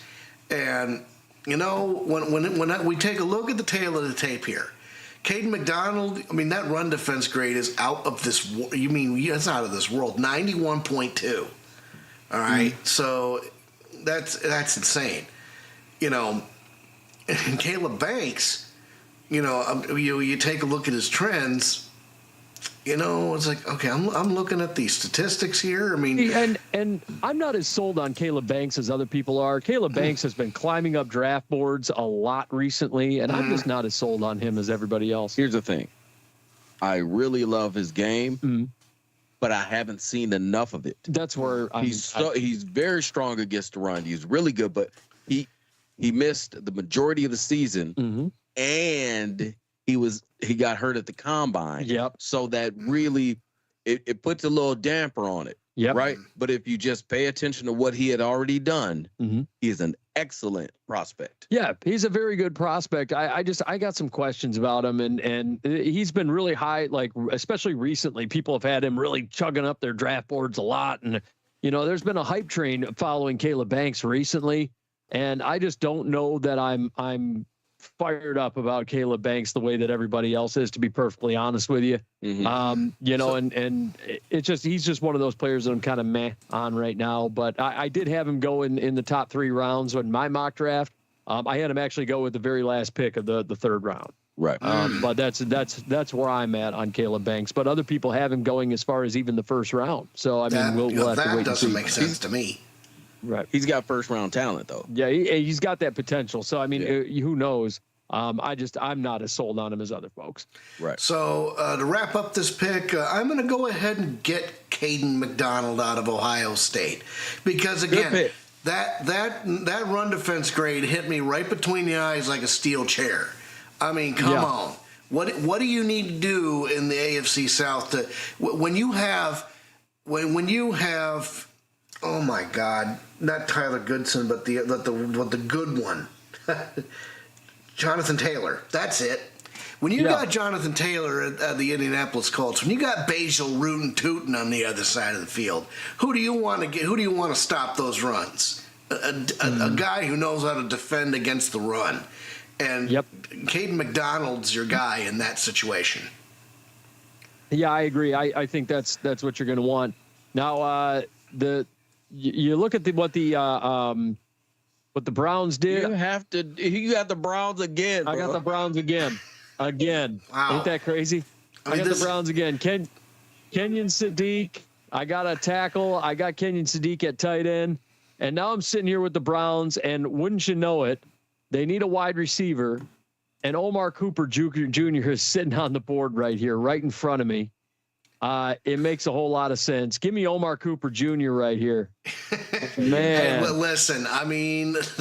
listen, we were pounding the table for Shedeur Sanders to go 1st round to Cleveland. Then it's like, okay, the New York Football Giants were eyeing him. And then they went with Jackson Dart, and I pissed myself laughing. And it's like the New Orleans Saints were on the board, and they went, no, we're going to go with Tyler Shuck. And we were just gobsmacked. And then Shedeur Sanders fell to the 4th round, and the Browns finally picked him up. This is exactly what's happening here. The Browns are just getting super lucky. They got their tight end that they really wanted, and the wide receiver they were staring at still fell into their lap. Yeah, you want to talk about luck? Falls in their lap at 39. That's beautiful for the Browns there. Omar Cooper Jr. So now they get an offensive tackle. They get themselves a great pass catching tight end. They get themselves a great pass catching wide receiver. Big bodied guy. This is just great news for them. And now the Kansas City Chiefs are on the board. I know Boots is just salivating at the idea of picking for the Kansas City Chiefs because you love the Chiefs. Yeah. They got the corner in Mansour Delane. They did get the edge rusher and Cassius Howell, and now the Chiefs. I mean, they've got a corner, they've got an edge rusher. Who you got here? Here's the thing. What's better than one corner? Two corners. You damn right. So in the second round, the Kansas City Chiefs select Mr. Avion Terrell. Yeah. Clemson. That's a great pick. That's a great pick. Because now you put Avion Terrell on the other side, right? What do we now? You double down. Where you gonna throw? Exactly. You know what I mean? Exactly. So and you still have Fernando Mendoza, while the best quarterback in the draft, he's still a rookie. Yeah. And now you've given him a whole lot to deal with. Yep. Two Right. big time corners coming out of this draft. Avion Terrell, I mean, to a lot of people, myself included, should be a first round guy. So for him to get selected at 40 in this draft is almost sacrilege to me at this point. You know, it's wild. Yeah, man. Alex, you've got the Bengals here at 41.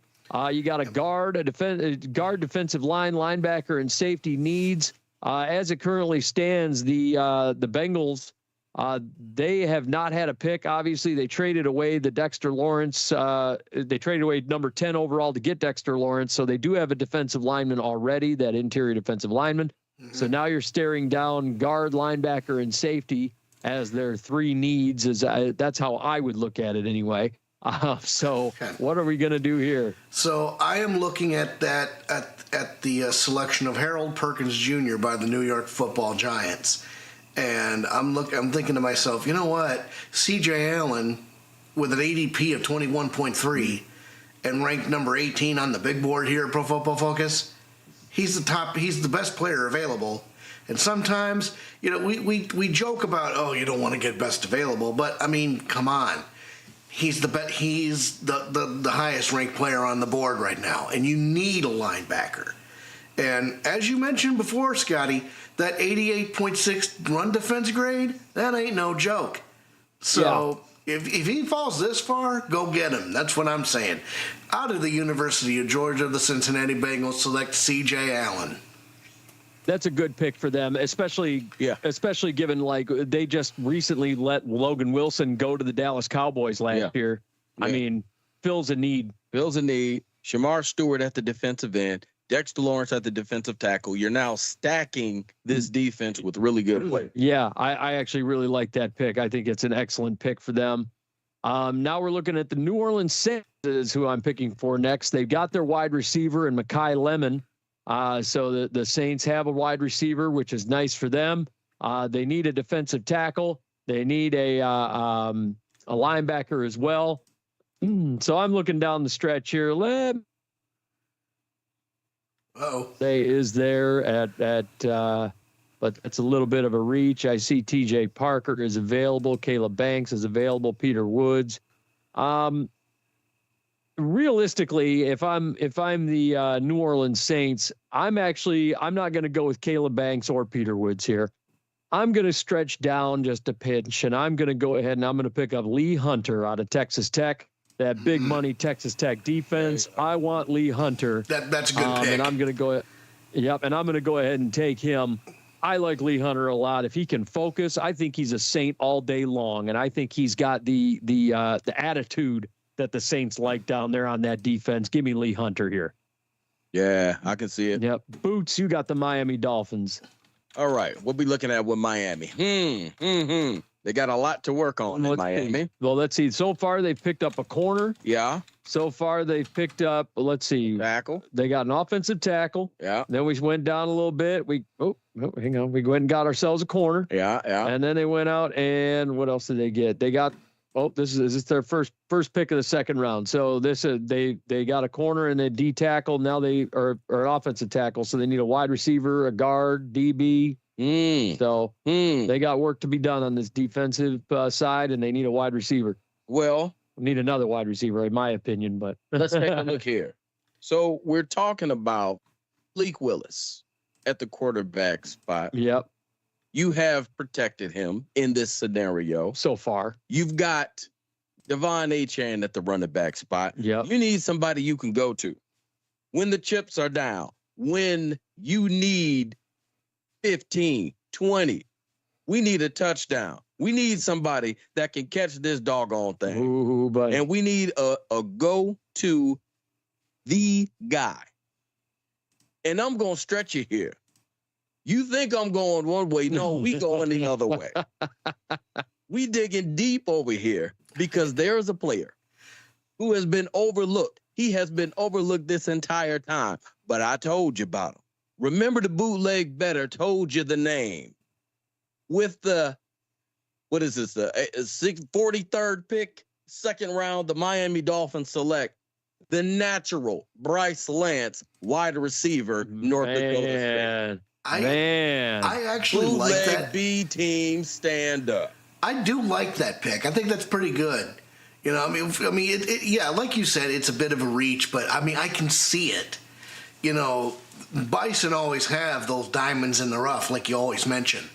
And if it was me, Kalen Rutledge was still sitting up there. Kalen Rutledge is out of Georgia Tech. You know, you need offensive linemen to protect your investment, but at the same time, you're right. They do need a playmaker. You know, Tyreek Hill's already gone. You know, Jalen Waddle's already gone. You know, who do you have at wide receiver? You don't really have anybody. So you need one, and we talking 6'3", 208 pounds. Dog, he runs a 4.40. Yep. Oh no, he ran a 4.3. Ran a 4.3 something at the combine, right? Big bodied. Yep. He can take the competition level we haven't seen, but with his talent, right, and what he can do, I think he can really make an impact in the NFL. Yeah. Flat out as a number one receiver. Yes. Now, Alex, you have the New York Jets on the board for the second time. Now, you gave them a wide receiver 1 in Carnell Tate. And Boots went out and gave him a number 1 corner in D'Angelo Pons. And because you gave them Carnell Tate, I went out and gave them a brand new shiny quarterback in Ty Simpson throwing Carnell Tate the ball. So now the Jets have this pick from the Dallas Cowboys, in the trade that took place at the trade deadline, if you recall. So, the Jets have a quarterback. They have a receiver. They have a corner. They need an edge rusher here. And there's plenty of them. So you have opportunity here. Well, absolutely. I mean, there's a couple of good picks here on the board here. You got T.J. Parker out of Clemson. You got Zion Young out of Missouri. R. Mason Thomas out of Oklahoma. A little bit further down, Gabe Jacas from Illinois. Malachi Lawrence out of UCF. You know, you got Derek Moore out of the University of Michigan. So at this point in time, though, I mean, if you got this far, and you know, let's get a quick peek skis at T.J. Parker here. Let's look at these people. So, you know, 80.6 PFF grade for T.J. Parker, 77.5 run defense grade. Now a true pass rush grade of 79. That must be like special situations. Pretty good. Zion Young, you know, so kind of a half spoiler alert. In Scotty's big board, somehow, some way, Zion Young fell to the Detroit Lions, and they were able to snap him up. At this point, though, if I'm looking at this situation, you know, can you tell me why the Jets would pick Zion Young over T.J. Parker, and you can't say Woody Johnson? Well, I had the Jets actually getting an edge rusher at 2 overall. I actually had them taking David Bailey 2 overall. So, you know, when that happened, it was like, oh, okay, they got one of the best edge rushers in the entire draft. I mean, at that stage, it was like that was already done. Yeah, it's like that's a good point. Edge rusher. That's a good point. They don't put themselves in this position if you go you know, David Bailey at 2. I mean, it makes perfect sense. Right. So I'm gonna go ahead and, you know, we're gonna go ahead and stay true to form. He's the best player on the board. I'm gonna go with T.J. Parker out of Clemson for this draft, for this pick. All right. Very good. I mean, it was, you know, Zion Young is probably just as comparable to pick, and he's not that far. He's not that far away either. It's not that much of a reach. But, No.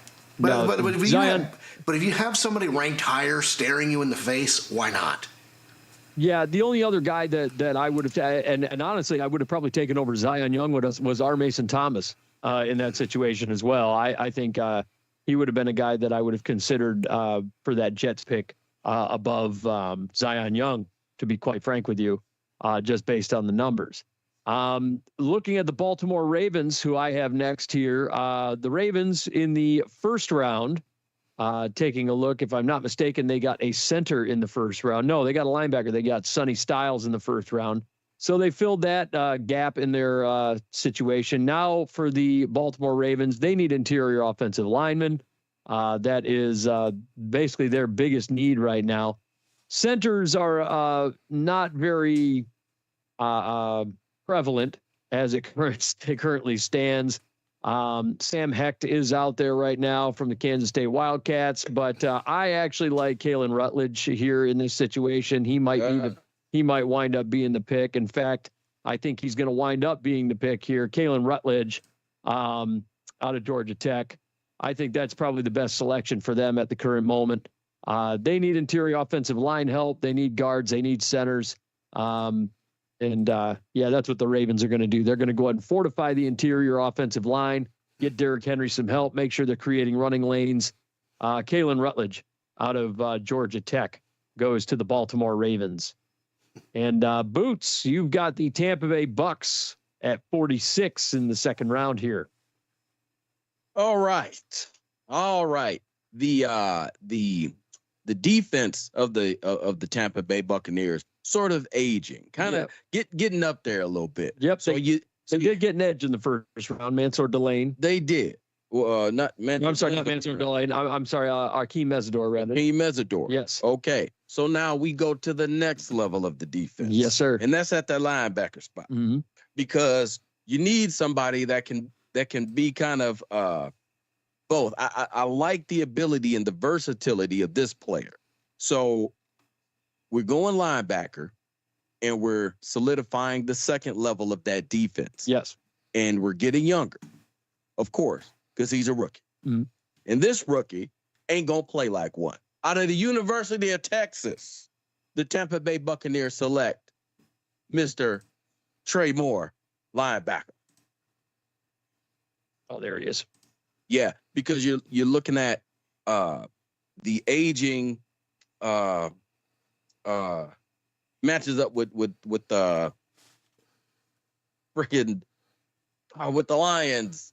With Anzalone? No, not Anzalone. No. The tight end, freaking Laporta. Laporta. Gotcha. Yeah. So he matched up with Laporta all the damn time.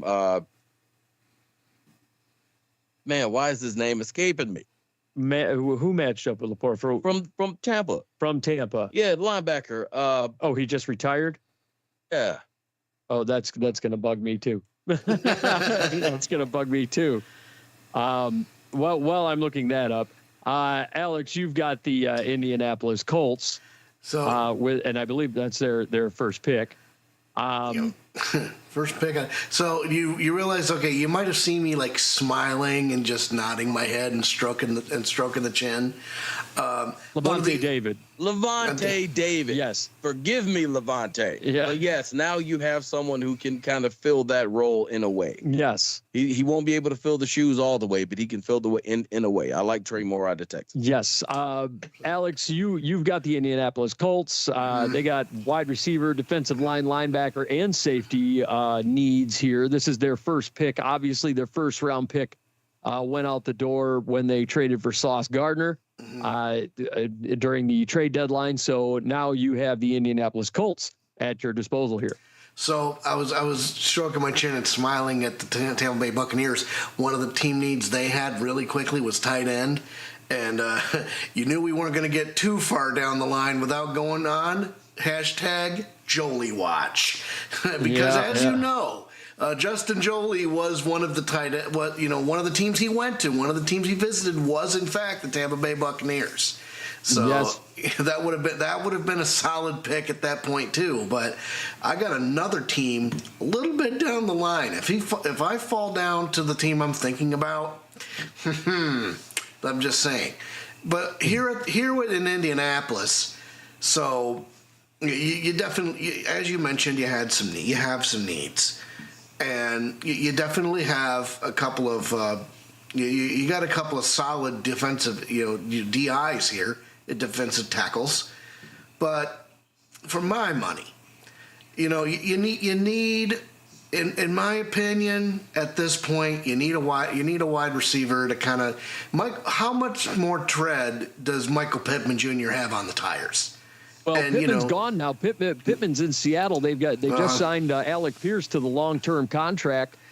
So you gotta figure out who's going to be your two between Alec Pierce, Josh Downs, and who else is going to be there. I mean, they don't really know. So, you kind of need help in the wide receiver room. And there's a guy right at that list, Casey Concepcion, and that is who I'm going to pick out of Texas A&M.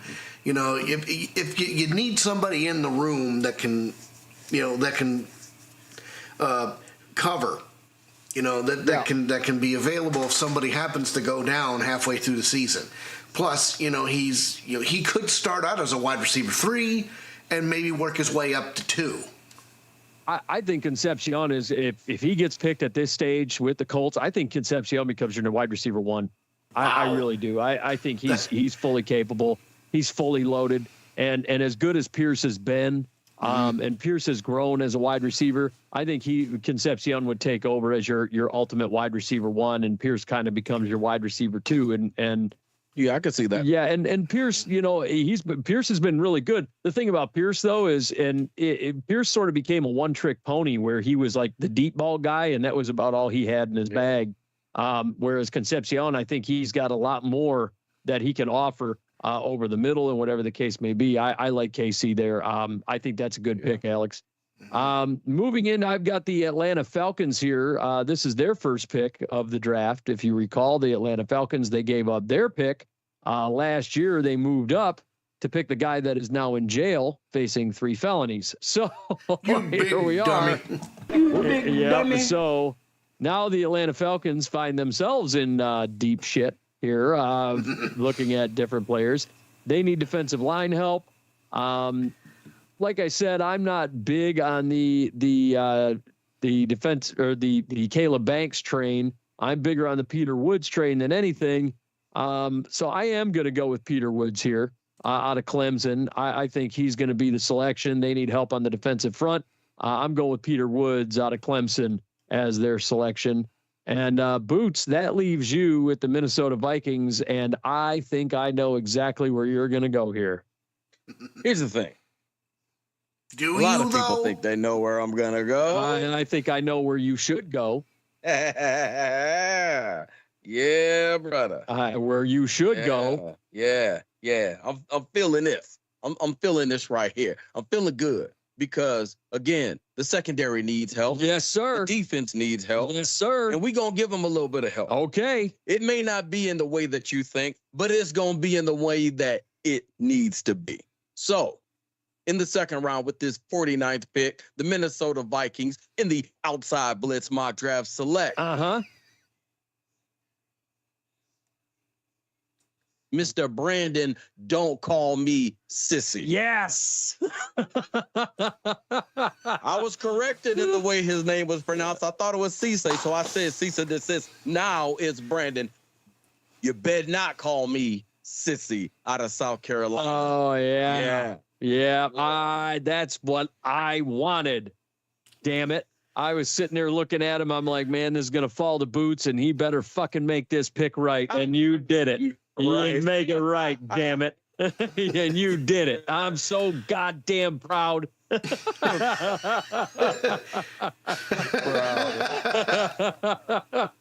says he's proud. I'm so proud. Oh, my goodness.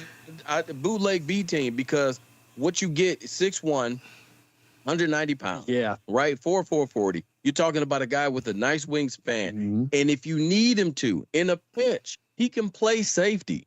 Yeah, he can. He's got that range and he's got that closing ability, and the length of the arms is able to get to the point, the catch point rather, and really affect the pass. When you brought him up and you mentioned him, I said I'm going to go ahead and have a little bit more of a close look at him.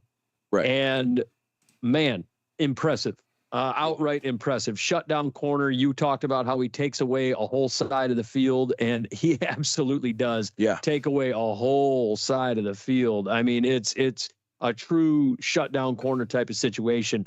I love this pick. I think you're spot on. Vikings needed to fix their secondary. I was saying, man, it's either him or Colton Hood. I would have rather had Cisse, and there you are. Yeah. So great pick. Alex, your Detroit Lions fall into your lap here again. So in this situation, you went and got yourself an offensive tackle, which was great. In the first round, you get Proctor, and you're sitting there. You've got need at linebacker. You've got a need at edge. You know you've got a need at edge. It's not listed up here, but you got a need at edge. It should be fairly obvious to any Detroit Lions fan because you need somebody opposite Hutch. He can't do all the work by himself. And we're going to go 2 for 2 here. You probably know where I'm going with this because in your mock, you did say that Zion Young would fall to the Detroit Lions, and that's who we're going with. I really hope that.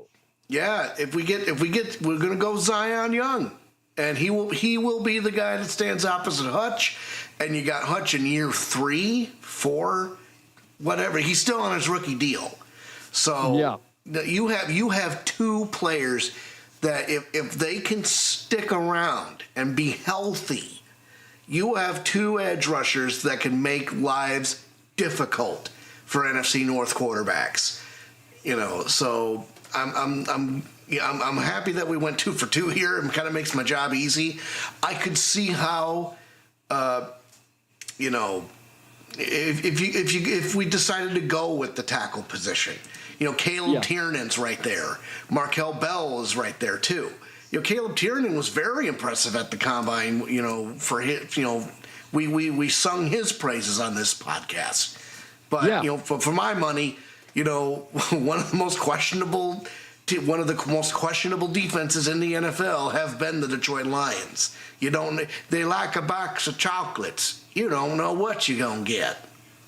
Yeah, when you got Proctor, you did the right thing, and then you go out and get Zion Young. You get the edge rusher, but now you got the Carolina Panthers, and I'm gonna have some fun here.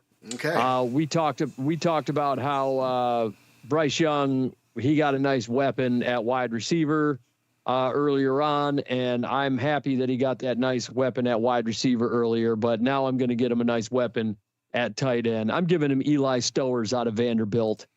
Very good. I like that pick for him. He was excellent at the combine. He catches the ball well. He blocks well. He's an athletic freak. I liked him a lot. Eli Stowers, I think, fits exactly what Carolina wants to do, and they're going to help Bryce Young all day long with these selections. They're going to build up that interior offensive line in the 3rd round. They're going to get plenty of opportunity to do that. The Carolina Panthers, they know that they're going to have opportunities in the latter part of this draft. They got pick 83 down the stretch here. So they're going to have opportunity to build up the interior offensive line. It's a deep class. They're going to get plenty of chances. So I'm not at all concerned about what's going to be available down the stretch for them. Give me Eli Stowers here at pick 51. Boots, your Green Bay Packers fall into your lap here. One of my favorite teams, one of the best organizations in the game today. I really love the way that they do things. I love the way that they handle their business. They're a very classy organization. And a lot of teams and organizations can learn a thing or two. But they need to solidify this defense. Yes, sir. There's a lot going on. There was a lot of movement. Sean Gary out the door. Yes, sir. Right? Kenny Clark gone. Yep. Now what we gonna do? We need to restock things, and we need to start in that interior on the defensive line. And we need to get somebody that's gonna not be moved. He shall not be moved, but he's moving to Green Bay. Give me Christian Miller, defensive lineman, University of Georgia. There you go. I'm with that. I think that's a great move for them. He's moving, but it's a great move as well for them. Alex, you've got the Pittsburgh Steelers here, and the Steelers obviously making. Speaking of moves, they got Blake Miller, the offensive tackle, in the first round. So they go out and establish that. But now they do need a quarterback. They need a running back. They need a guard. So they do need some interior offensive line help. Where are you going here? Okay, a couple of different ideas here. So they do have 3 more picks in these first 3 rounds. Mm-hmm. That said, is this really the point where they go quarterback? Because the thing you also have to understand is Pittsburgh already has Will Howard. They already drafted Will Howard last year, and he sat behind one of the greatest of all time. So do you really think you need another quarterback at this point? I mean, we don't know what's happening with Aaron Rodgers. That's the thing. That's the sword of Damocles that's hanging over Pittsburgh's head right now. You know, is Aaron Rodgers going to commit to coming back to Pittsburgh? Well, if he would have made a decision before the draft, this would be a no-brainer. But because that uncertainty is hanging there, now you have questions as an organization. But on the other hand, even if Aaron Rodgers does come back, you still need tackle help. You still need, somebody to protect the blind side. We did pick up Blake Miller out of the University of Clemson. So we got that going for us, which is nice. But, do you need somebody on the other side? Or do you need a running back? Because, you had Najee Harris go to Los Angeles. Well, you lost the other one. I mean, to me, we got to remember they did pick up Rico Dowdle this offseason. Right. They did go and get him. And they've got Jaylen Warren, who is an excellent RB2, excellent out of the backfield guy. I think Rico Dowdle is a bell cow. I don't care what anybody says. He's a bell cow back that hasn't been treated as a bell cow back. Well, yeah. that's my opinion at the end of the day. But I mean, to me, if you look at what Pittsburgh's doing, they've hosted Carson Beck a handful of times. We already got him an offensive tackle in the situation. They need interior offensive line. I mean, it depends on what's available at the current moment. They need guards for sure. I do think Pittsburgh possibly could use another receiver out there. That is a possibility. They do need another tight end because they do have an aging tight end group. There's a lot of stuff out there that Pittsburgh, believe it or not, needs. I think they need a little secondary as well, to be honest with you. They do have kind of an aging group over there in Pittsburgh. But so you do. So it sounds like you got your pick of the litter here.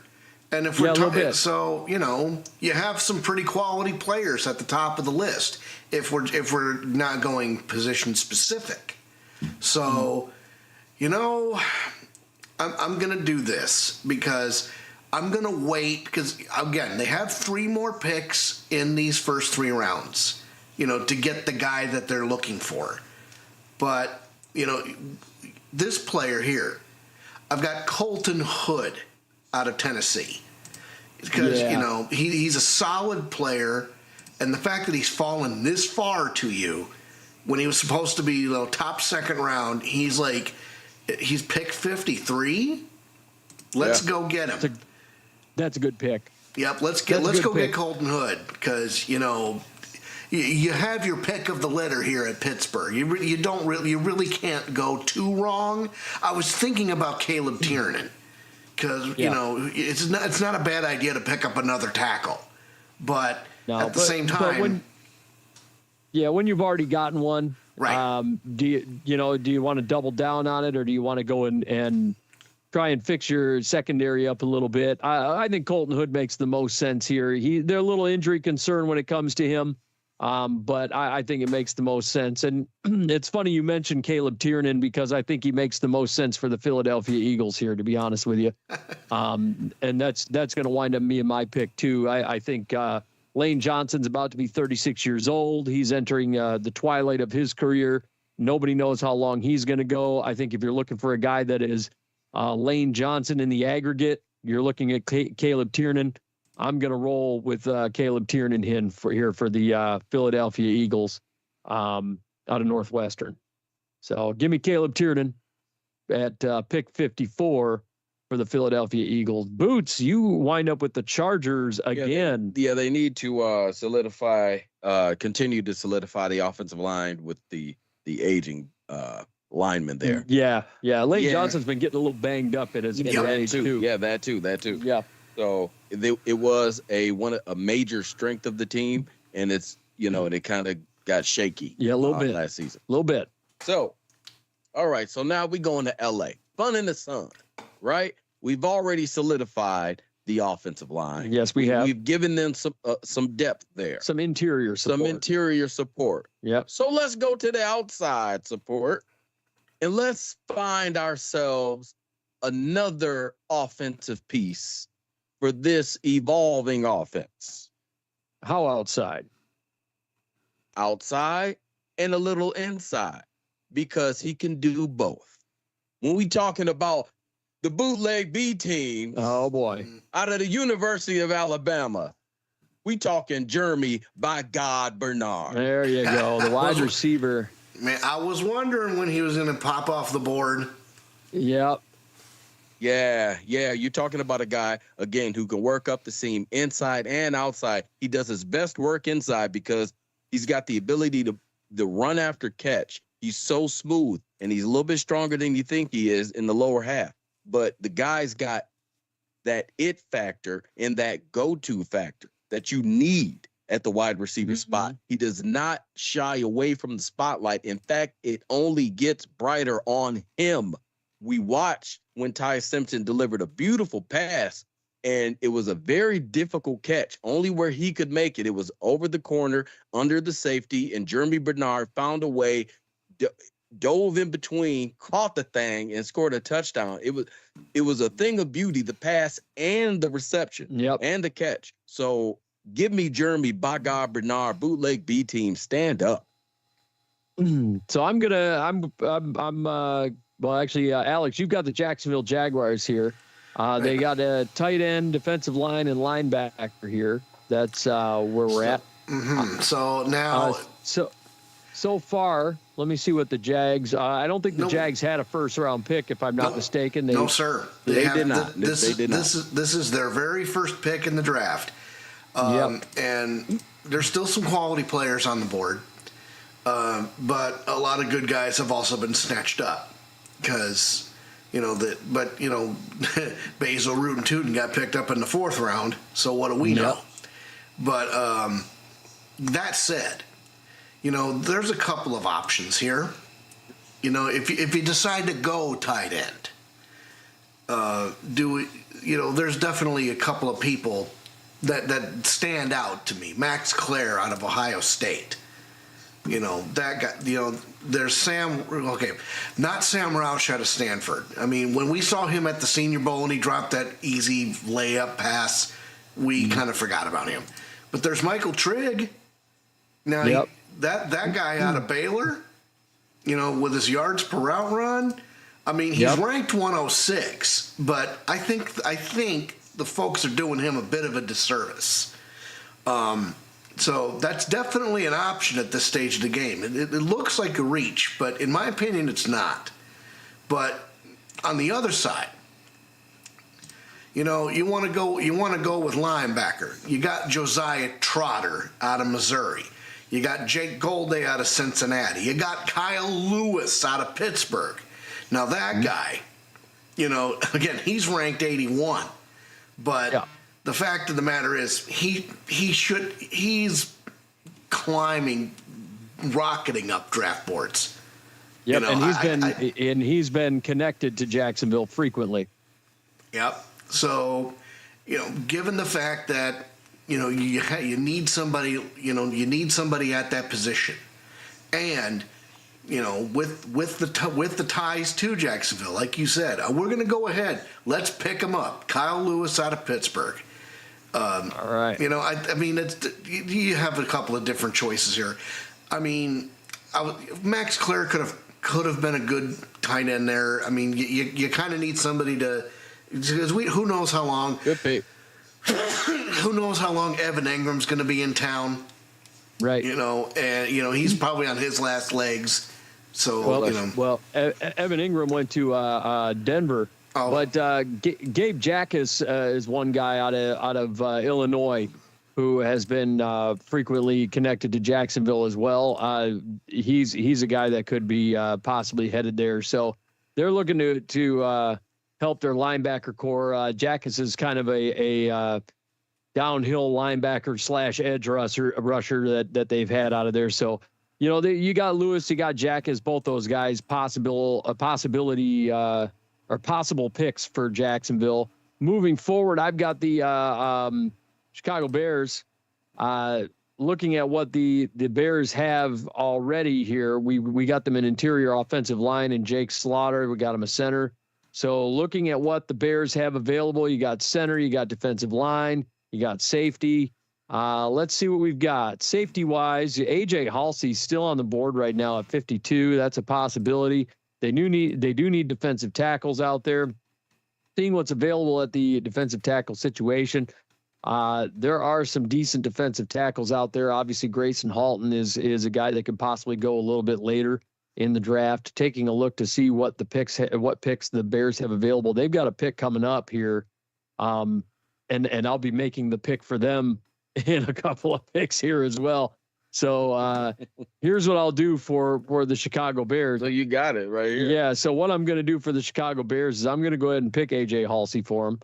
I think they need a safety here, and that's what I'm going to do. They're going to go ahead and they're going to fix that safety role because they did lose Kevin Byard in the offseason to free agency. So they're going to go ahead and fix that safety situation, improve that defense. That's what's going to need to happen. And Boots, you got the San Francisco 49ers on the board. They picked up an edge rusher earlier. Who you got? Okay, they are looking very shaky on the defensive end. Yep. Or the defensive side of the football. But I almost have to do it. They need a guard, tackle, edge, and the safety. Mm-hmm. And mind you, they did actually just sign Trent Williams to an extension this week. And you've already drafted them Keldrick Falk. Yes. At the defensive end. So the edge is taken care of. Let's go to the back end of the defense. All right. And we're going to talk to the Bootleg B team because with this pick, the San Francisco 49ers select Mr. Bud Clark. Ooh. ECU. Wow. We go Bootleg B team. Stand up. We go in there. I'm mad at you now. Why? Because I really wanted him to fall into round 3. Of course you did. I did. He wasn't going to fall that far, baby.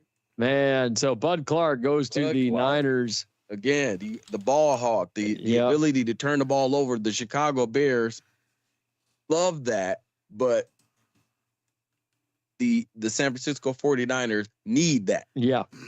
Yep. So Bud Clark goes out and falls to the Niners. Alex, you have the Houston Texans on the board here.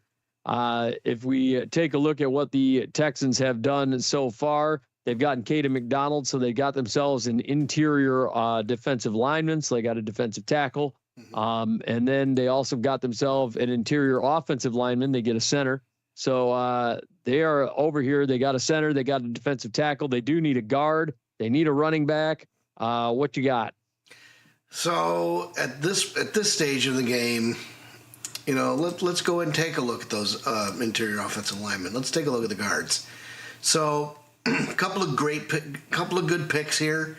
You got Jalen Farmer out of Kentucky, Billy Schroth out of Schroth. Yeah, I think that's how you pronounce it. Out of Notre Dame. Bo Stevens out of Iowa, which, Bo Stevens, his run block grade was an 82.6 and a 91.6 pass block grade. So I'm like, hey, look at this. So I'm like, those numbers kind of pop off the chain. Now, and since it hit me so hard, you know what? Let's go grab him. I mean, yes, it's 133, and this might be a reach and a half. Seeing as there's Jalen Farmer's further up the gimmick, but you know what? Something just tells me that Bo Stevens out of Iowa, that is my pick, is going to be kind of a diamond in the rough find for them, because here, the Houston Texans, they only have one more pick. They got 10 picks to go. They have 10 more picks before they get one in the third round here. But do you think if looking at those statistics and seeing that rank, you think that he would have fallen 10 more picks?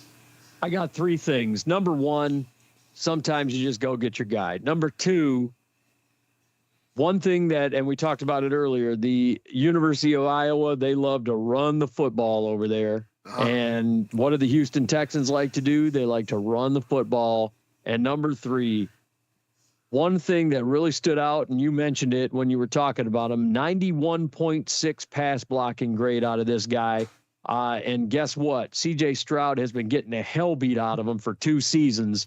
You get a guy with a 91.6 pass blocking grade on the interior, I'm okay with that, because you just picked up CJ Stroud's 5th-year option, and you're going to protect your asset. Boots shaking his head. Boots shaking his head. These are people. These are people. I just love watching how angry you get. It's so funny. But Boots, here we are. We got the Chicago Bears back on the clock. They got themselves a safety. They got themselves a center. And now they're looking for a defensive lineman here. And I'm going to go ahead and I'm going to look at these defensive tackles and see what we're looking for. Grayson Halton's still available. Caleb Banks is available. I'll be honest with you. I like Halton better than I like Banks. I mean, it's just kind of is what it is at this point. Banks is sitting on the top of the board, but man, I like Grayson Halton out of Oklahoma here. And then they also need an edge rusher to go ahead and roll with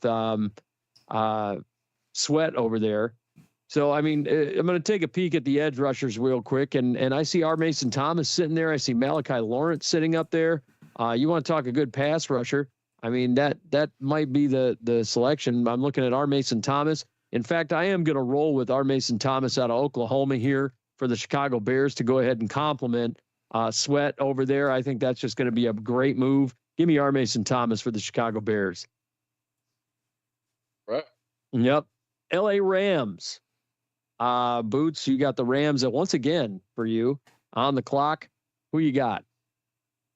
And so far for the Rams, I got to take a peek back and see what we did for the Rams here. If you we click protected on Stafford. Yep, with Spencer Fano out of Utah. Yep. Yeah. So we got an offensive tackle. They haven't had any other picks since. No other picks.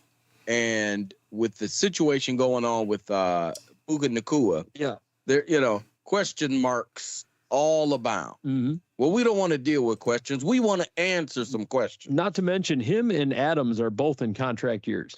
And we need to understand that, hey, we got a guy with a cannon for an arm still. Yep. He going to get this thing down the field some more. Mm-hmm. And the best player, in order to do that, needs to be able to run some nasty verticals, some go routes to take advantage of the vertical threat that Matthew Stafford presents. And that player is on the board as we speak in the screen. Mr. Bootleg B team, stand up. I got to say it. The Gazelle, Chris Brazel, the second wide receiver, Tennessee. As soon as I flipped it on, I said, oh, there he is. I knew he was getting ready to go. Yeah, man. Yeah, because dude just floats. Yep. He reminds me again of Randy Moss in those early years of Randy Moss, man. Just throw it up there, dog. I'll go get it. Yep. And that's what he does. But he's excellent on crossing routes too. He's a hands catcher. Mm-hmm. Doesn't let the ball get into his body a lot. You would think with his length, hey, let me just cradle this thing. No, he is a hands catcher, and using his hand, the extension of his arm, he's got long arms as well. So that gets the ball away from the defender, using his entire frame and the ability to stretch the defense. I took the top off. Take the top off the defense. You talking Chris Brazil, man. Yep. There we go. Alex, you've got the Denver Broncos sitting here at 62. And I know I should I just go ahead and switch it over? So I was counting the picks ahead, right? And it was going 1, 2, 3, 1, 2, 3. And I saw Denver. And I saw what one of their team needs. And you know that for the past several weeks on this podcast, since the NFL Combine, we have been on #Jolie Watch. Yes, sir. Now, I don't want to say foolishly, but, head-scratchingly, Pro Football Focus has the young Justin Jolie ranked number 129. No, I'm gonna say it foolishly. I'm going to say it's very foolish of them to rank him at 129 because I think Justin Jolie is much better than they've given him credit for. 100%. And I think he's shown it. He's proven it. You see the tape on him. You saw the combine workouts. You saw the pro day workouts. You saw everything out of this kid. Everything that we've seen out of Justin Jolie has shown that this kid is a pro level talent, that he's a pass catching marvel at the tight end position. High and that IQ. He's going to be high IQ kid. You're right. He's going to wind up being a great ball tracking skills, great hands. He's going to wind up being, and he should be, a day 2 guy. And I would not surprise me if we were sitting at pick 62 and right here with the Denver Broncos, and then he wound up being the selection. And they are big on him. Yep, and you're going to have Rob Jolie standing over his shoulder. Justin Jolie's going to pick up his phone, and on the phone is going to be the general manager of the Denver Broncos. He's also going to be talking to Sean Payton. Justin Jolie, come on down. Come on down and dance. You are going to the Denver Broncos at pick 62. So, there it is. I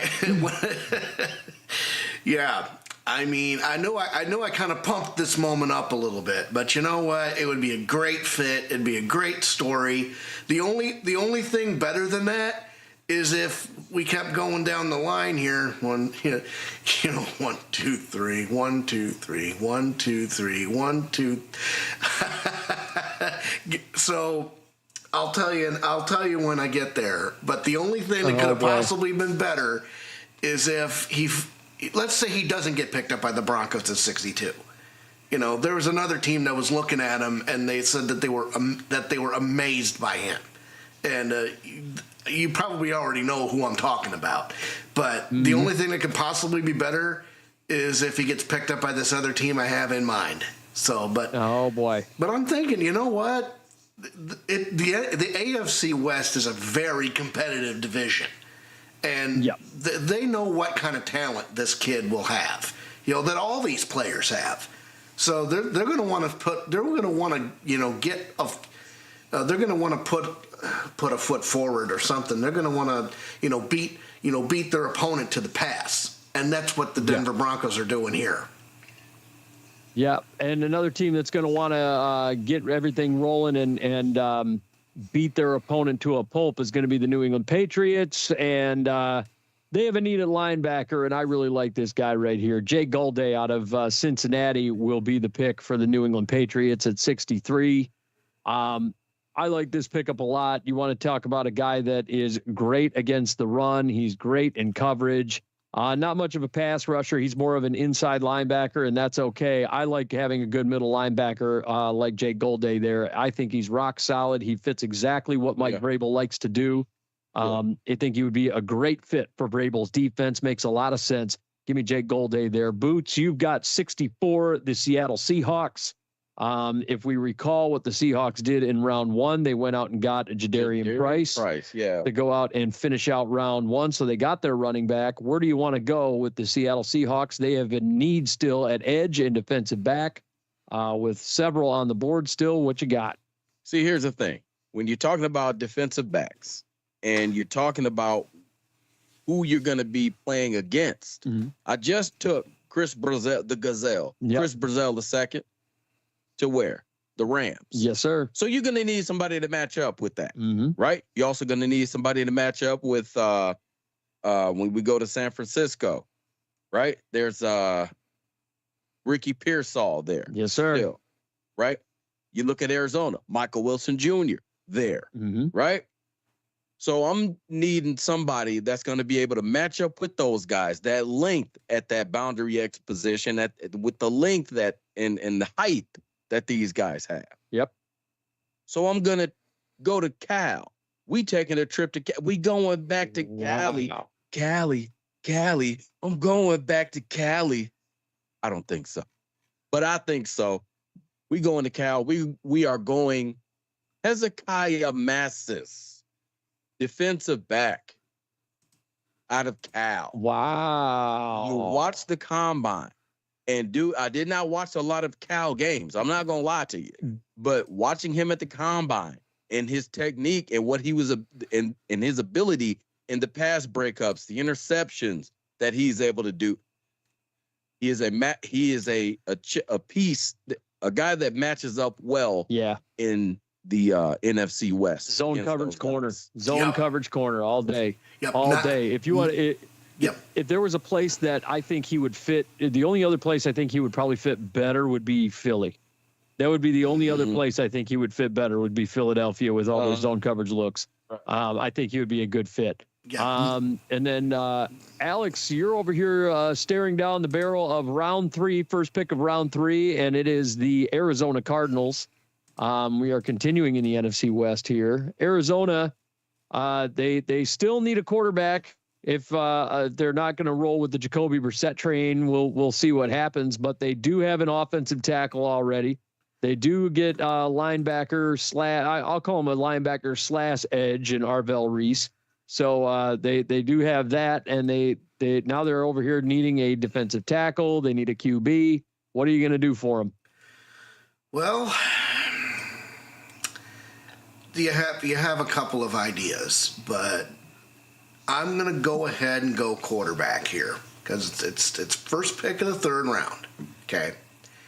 And I have 3 names that I'm staring down. I've got Garrett Nussmeier out of LSU. A lot of question marks. I mean, he did show us something at the combine. You know, he just showed us a little bit of something at the Senior Bowl. But, man, throughout the season, you know, he dropped off the radar. Same thing with Drew Aller. We call him the most improved or the most promising quarterback out of the combine. But he dropped off the face of the earth with Penn State. Then you got Carson Beck, who's 20, all of 25 years old, you know, and old Rip Van Winkle in the college ranks. But you know, but he made it to the national title game all the way. And again, the only thing that's handicapping Carson Beck, when he needed it, when you got to go out there and go get it, when it's nut cutting time, he threw a pick, which, you know, in his defense, you know, Indiana's defense in that game was absolutely insane. You know, that whole team from top to bottom, left to right, was the best team in college football, 100%. So if I'm the Arizona Cardinals and I need, you know, if Jacoby Brissett ain't it, and I don't have a whole lot of confidence with Jacoby Brissett. I mean, he's been serviceable. He's been a serviceable quarterback in the face of the injury of Kyler Murray. He's not starter material, in my opinion. I agree with you. But and neither is this guy that I'm about to pick. But I'll tell you what. You give him a couple of years and you develop him, you coach him, you mold him. He can turn into a starter. We're going with Drew Aller out of Penn State. Wow. The most improved quarterback out of the combine, whose stock rose the most, you know, because of his drills, because of his laser passes. You know, he did well in his drills. He got the ball to the receivers that he needed to. You know, nobody really had to do anything circus-like to make him look good. You know, I'm gonna gamble here. You know, as you know, if I'm the GM of the Arizona Cardinals, like, you know what? Let's go get this kid. I'm not mad at it. I personally speaking, I would have gone with Carson Beck, but I know that not everybody is sold on Beck. I like the starting experience of Beck, though. I'm with you there. One man. That makes sense. Just one man's opinion, though. and we know what those are like. Moving into my pick, I'll go with the Tennessee Titans here. Got a lot of options for me. They need edge rushers, they need a center, they need a guard, or they got a guard. Got some work to do here for these guys. I'm going to take a peek at this loaded linebacker class here. We got some options at the linebacker position. Not super impressed with what's available on the board at the moment. So I'm going to go ahead and take a peek at, let's see. I'm going to take a shot at edge. I am going to go ahead. Yeah, I think that's where I'm going to go. I'm going to go ahead and roll with Malachi Lawrence as the new edge rusher for the Tennessee Titans here out of UCF. I like Malachi Lawrence a lot. I've been sold on him for a while. I think he's a good fit for what the Tennessee Titans are going to do. And they need a good, solid edge rusher. He's going to be the big building block to start rebuilding that Titans defense. Give me Malachi Lawrence. Okay. Yep. All right. Boots, you got the Raiders here. Second time you've gotten the Raiders so far. Second time we've gotten the Raiders. We have Fernando Mendoza. Yes, sir. So now we got to give him somebody to throw to. You've got him. Well, let's see. You got Mendoza. You got the offensive tackle, so you're going to protect him. Yep. Now you need a weapon for him. And now we're going to go down the field on Now, as much as I love this guy, are we going to the? Are we going there? I'm not going to pick this guy because you need a consistent target, a consistent guy that you can just get the ball to, and people are overlooking him. But man, this is the boundary X that you need in a lot of situations, the boundary X that he needs, Mr. Mendoza.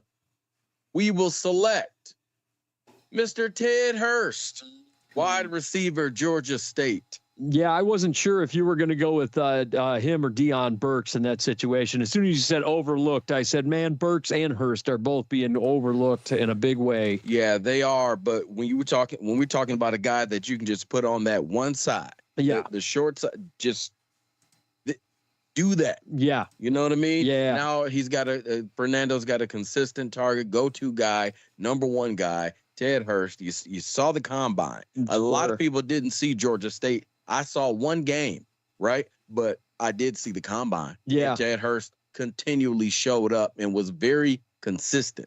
Yeah, I'm big on what you were just saying. I think that was a huge one. And if Hurst was available for this pick, Alex, you have the Eagles. I wouldn't have hesitated to take Hurst here if I was you. You know something? There was another play. You know what? I was asking you, are we going to go there? Are we going to Waffle House? Because that's the guy I had in mind. Because and I wouldn't be mad at you for taking him either.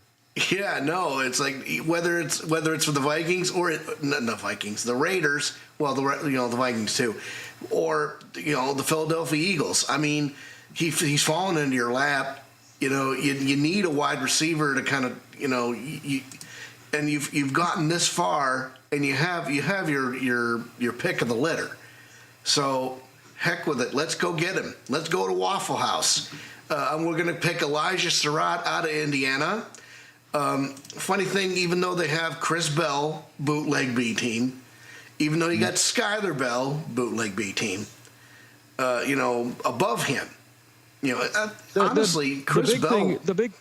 The big thing about Chris Bell falling, and the reason he continues to fall, and the reason none of us have taken him is just the injury. He had a late season ACL. November, yeah. Yep, and a lot of teams, he just continues to slide, even though had he not suffered that injury, we'd probably be talking about him as a first-round guy. Mm-hmm. And that's the crazy thing. I mean, surefire probably we're talking about it probably top 25 if he doesn't tear his ACL in November. So, I mean, it gets kind of ugly from that point. And it's funny you mention him because it was like, well, this poor bastard, he goes and just fucks his whole draft stock, and it's not his fault. I mean, that's just kind of how the cookie crumbled there. Right. So next up, it's my shot here. I got the Houston Texans. The Texans so far, they've taken a guard. What else have the Texans taken? We've gotten an interior defensive lineman for him, so we wound up handling that. We got him a center, so they've handled the interior on both lines here. Yeah. So that's a good thing. So the interior is handled. They do need a running back here. I would argue that they still need a receiver. I would argue that they still need a corner as well. That is a possibility. Running back wise, I'm not sure that they're going to go pull the trigger yet on the running back situation. Let's see here. Could possibly use a linebacker. I'm not sure here. Mike. Yeah. It kind of creates an interesting spot. I really hope you were picking up what I'm putting down there. Yeah. This is kind of a tough spot for Houston to be picking because you already picked up an interior defensive lineman, right? Mm-hmm. So it's kind of a tough spot. You already have two edge rushers, two really high-end edge rushers, right, coming off the end. Goodness gracious. So do you take the wide receiver at this point, or man? I'm going to go ahead and I'm going to go with it. You already got Tank Dell. You already got Nico Collins coming back after. Here's what I'm going to do. I'm going to go ahead and go with a corner. I'm going to take Chris Johnson from San Diego State. Good pick. That's what I'm going to do. I'm going to take Chris Johnson from San Diego State. I think he's a good coverage corner. They need somebody to complement. I think they need to complement Stingley. And I think he's going to be a guy that is easily coachable for D'Amico Ryans. Watching the tape on him, he is just a shutdown kind of guy. He's a good man coverage corner. I like him a lot. I think he's going to really be a solid piece for that Houston Texans defense. Give me Chris Johnson, San Diego State. Boots, you got the Cleveland Browns. For the first time, I don't have the Cleveland Browns. Right. Thank God. Yeah. Yeah.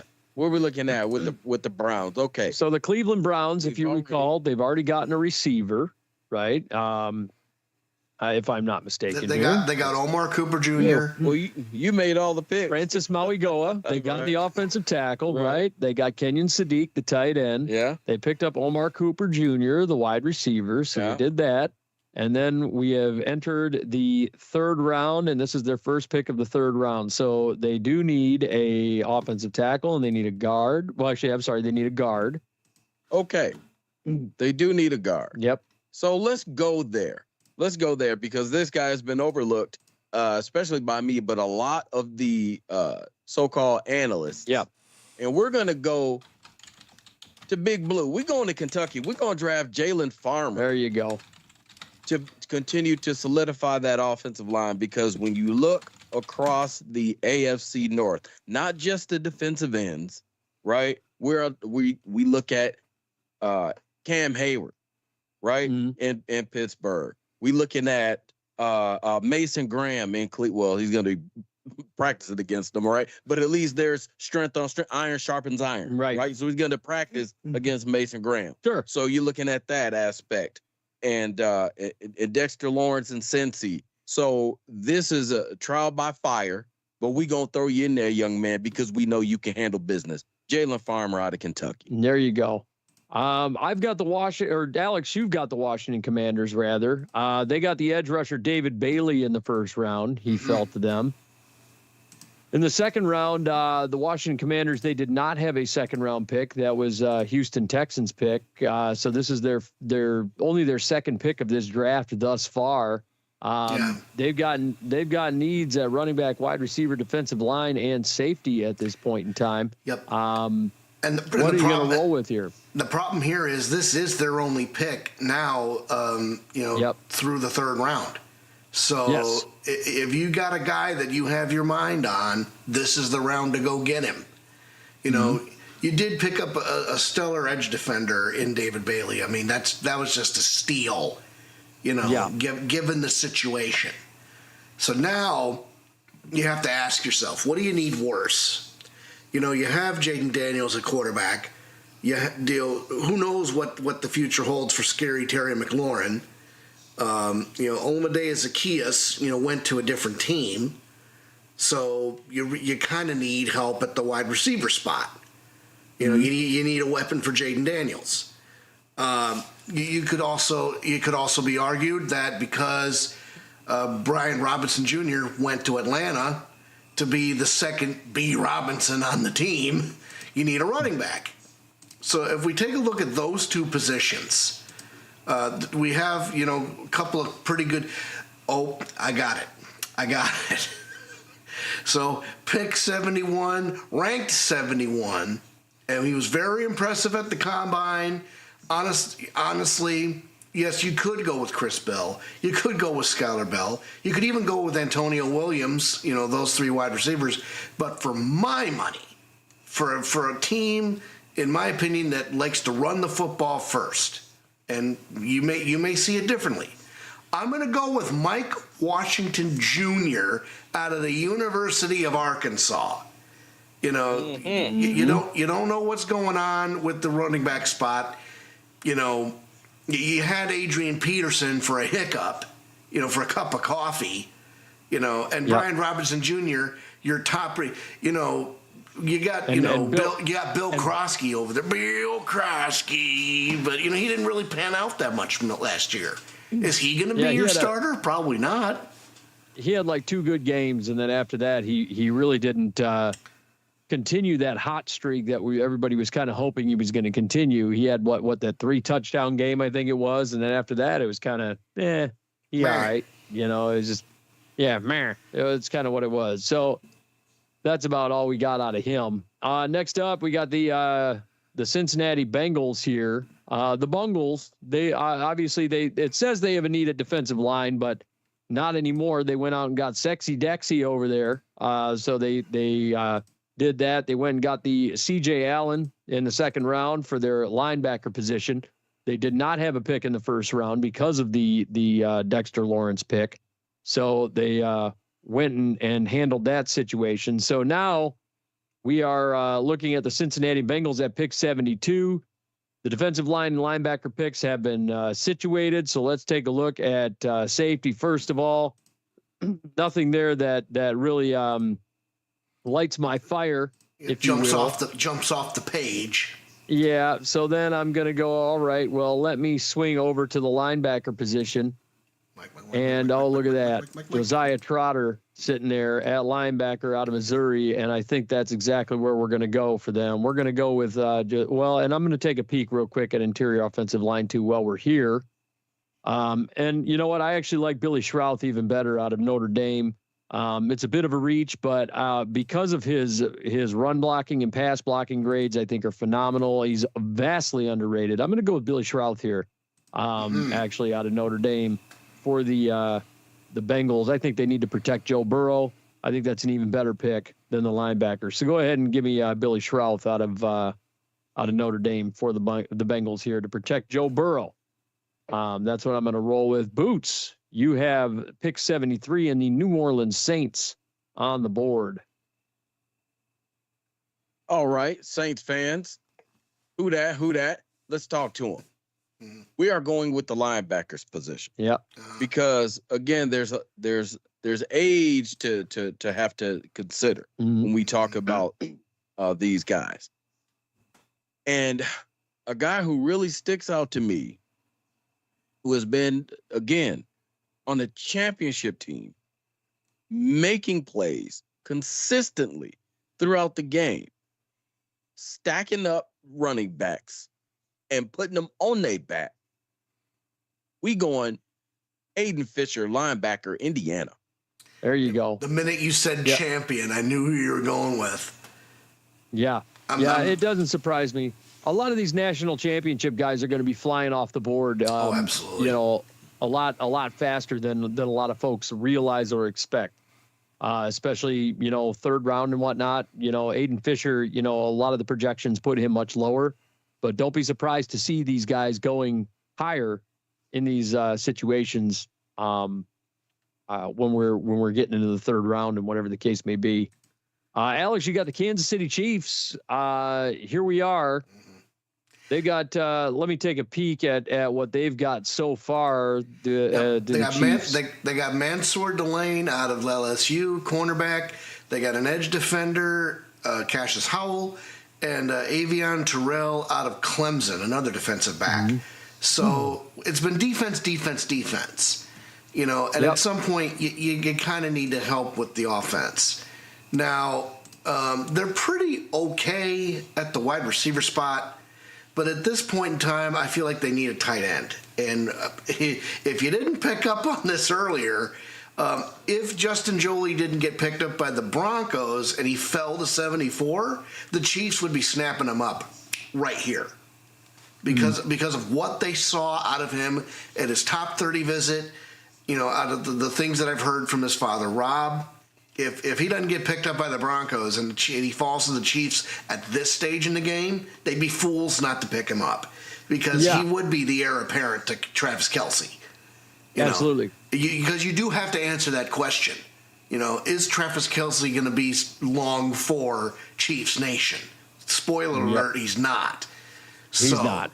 So given that fact, we're going to pick his successor here. Now, Justin Jolie, you know, is a fine choice, a very fine choice. So is Max Clare, who's the top-ranked tight end on the board right now. Michael Trigg, I think, would be an excellent selection. Marlon Klein out of the University of Michigan, I think he would be a pretty fine selection. Or go get Dallin Bentley out of the University of Utah. Hey, you're big. You want to go play football? Exactly. That's exactly what they do. So, you know, we definitely have, you know, some choice cuts here. So if I'm Kansas City, and you know what, you know, Travis Kelce's a big boy himself. And if we take a look at some of these guys' numbers, take a look at Dallin Bentley here. 83.1 receiving grade, 2 yards per route run, but a 0% drop rate. He didn't drop a single ball last year. You know, contested catch rate's pretty high too at 26.7. You know what? Load him up. You know, gosh. You know, Marlon Klein is, you know, he has the pedigree. I really like Michael. Michigan homer. You Michigan homer. Well, he was impressive at the combine too, but man, you homer. But you know, for my money, you know what? Let's go get that Dallin Bentley chap. Let's go to Utah. Let's go get him. You know, because like you said, you know, I was looking at numbers back and forth. I'm like, well, let's maybe not get too ahead of ourselves. Nah, get the big fella. You know, go get the big fella.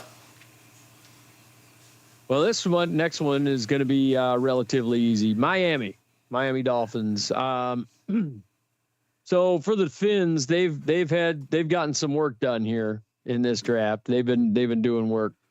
So far, we've gotten an offensive tackle. We're protecting Mr. Willis there. And then the Dolphins, they went on and got a DB. They got Jermod McCoy, which I think is a studly move that late in the first round. And then they go out and get a wide receiver, which is brilliant. I think that was an excellent move. And then they go out and they haven't had a pick until right now in the third round. So, but I have this strange feeling that they're going to do something smart here. They're going to go out and get themselves another corner. And they're going to go out and get themselves Keontae Scott out of Miami. I think you want to talk about a guy that is a good coverage corner. You want to talk about a guy that can do it in man, can do it in zone. He's got a good run defense grade. This guy is excellent. I like him a lot. Keontae Scott makes a lot of sense. He's not going to have to drive far. He's already in Miami. Give me Keontae Scott. I'm going to take him and put him on the other side over there with the Dolphins.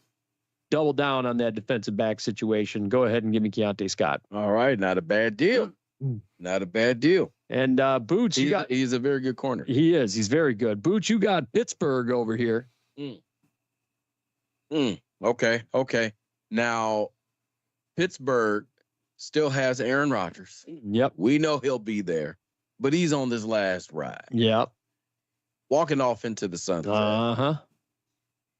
But the sun will shine bright on the dawn of a new day. Oh, boy. Of a new quarterback that has all the tools. just needs to be molded, sort of like clay. It's about to be Taylor Green or Jaden It is Daniel. about to be Palin Green. I knew it was coming. I knew it was coming. You loved, but either one of those kids. It was either Taylor Green or Jaden. He's got all the tools. Yeah, needs to be sharpened. Man, I'm telling you. So Mike McCarthy is the guy, the coach to be able to do it too. Yep, I knew it was one of them. I was waiting for it. I knew you were in love with one of them. So I had a feeling. Alex, you have the Tampa Bay Bucks here. The Bucks thus far. Let's take a glance back at the Buccaneers. They've gotten the linebacker Trey Moore off the board there. Yep. And in the first round, they went and got Akeem Messidor, the edge rusher. So the Buccaneers back on the clock here, over with pick number 77 in the third round. Who you gonna roll with? So the question becomes, do you go get an offensive piece or do you stick with the defense? And I'm just going to go ahead and pick Max Clare out of Ohio State. There you go. Now, granted, he probably should have been picked up a lot earlier in this draft, but maybe, but this is about the ranking for him. It makes sense because, Cade Otton is also out of Ohio State. They were teammates in college together. So, I think they would mesh very well in that system. And again, if for some reason the Chiefs didn't pick up Jolie, Jolie could have got picked up at Tampa Bay here. But I think for my money, the only other thing is like the question I keep popping up in my mind, why is Bryce Betcher still on the board? I mean, never mind that he's ranked so high in, has like ranked so low, he's in the hundreds, but I think Bryce Betcher is really a shining diamond just waiting to be unearthed. Yeah, I can see that being a thing. Bryce Betcher, it wouldn't surprise me one bit. As for me, I have the Indianapolis Colts here, and they need a defensive lineman. I'm going to go ahead and go with Grayson Halton out of Oklahoma. I think that is a no-brainer pick for them. They need all of the defensive line help they can get. They do need an edge rusher. I think Grayson Halton's a scary, scary pick, especially for an 86.9 run defense grade. Man, that man is terrifying. Yes, sir. Grayson Halton out of Oklahoma for the Indianapolis Colts makes a whole lot of sense for me. Booch, you got the Atlanta Falcons on the board here. Oh, Atlanta. Oh, Dirty Birds. ATL, shout it. Hot Atlanta. Atlanta. They got Peter Woods, the defensive lineman, in the second round. They did not have a first round pick. They did not. So here we are. They only have their second pick of this draft. And of this 3-round mock. Yep, and the last one in the 3 rounds. So if you're going to make your shot, make it right now. Yeah, make it good. We need to get some offensive machinery here. Yes, sir. Because there's a lot on the shoulder of Michael Penix Jr. Yes. Right? We got Kyle Pitts over there at the tight end spot. Right? Kyle we have one of your Pitts. one of your favorite players, Drake London, at the wide receiver spot. Yeah. Possession receiver. Right? So we need somebody we can stick on the outside and just do that. Go be that guy on the outside and let Drake London kind of work the middle and the seam and be a problem. Yep. Another overlooked player should have been a bootleg B teamer, but I overlooked him as well. Making the pick for Atlanta is Lil Jon. Oh, God. What? Okay. That's terrible. That's terrible. What? Shout out Lil Jon at Eastside Boy. Give me Romello Brinson, wide receiver, SMU. Let's see. Brinson. I got to find him. No, Clemson found him when Southern Miss went to Clemson, and he matched up against who? Avion Terrell, and worked the entire game. And Romello Brinson put up put up numbers. I don't even have Romello Brinson on here. Romello Brinson. See, that's the problem. There he is. There he is. Goodness gracious. Romello Brinson. Goodness Remember gracious. who told you. Romello Brinson going to the Atlanta Falcons. And next up. Yeah, Southern Miss beat Clemson. Yep. And he was a huge part of that. Ain't nobody talking about him now. Yep, they should be. Alex, you've got the Baltimore Ravens sitting here at number 80. Yep. So the Baltimore Ravens, so far, just for the record, they've gotten a center. They've gotten. They got guard Kalen. They got guard Kalen Rutledge, and they got Sonny Styles in the first round. Which again, yes, that's right. And that's a steal. So at this stage of the game, they do need a center. And now you're sitting at pick 80, at pick number 80. And would you look at that? Look who fell all the way down to pick 80.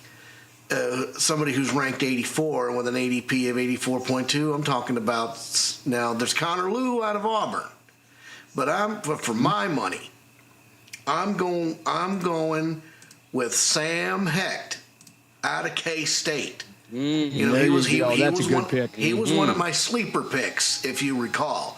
And you know, he didn't really have that much experience in the Big 12, but what he was able to give us, what he was able to give was very impressive.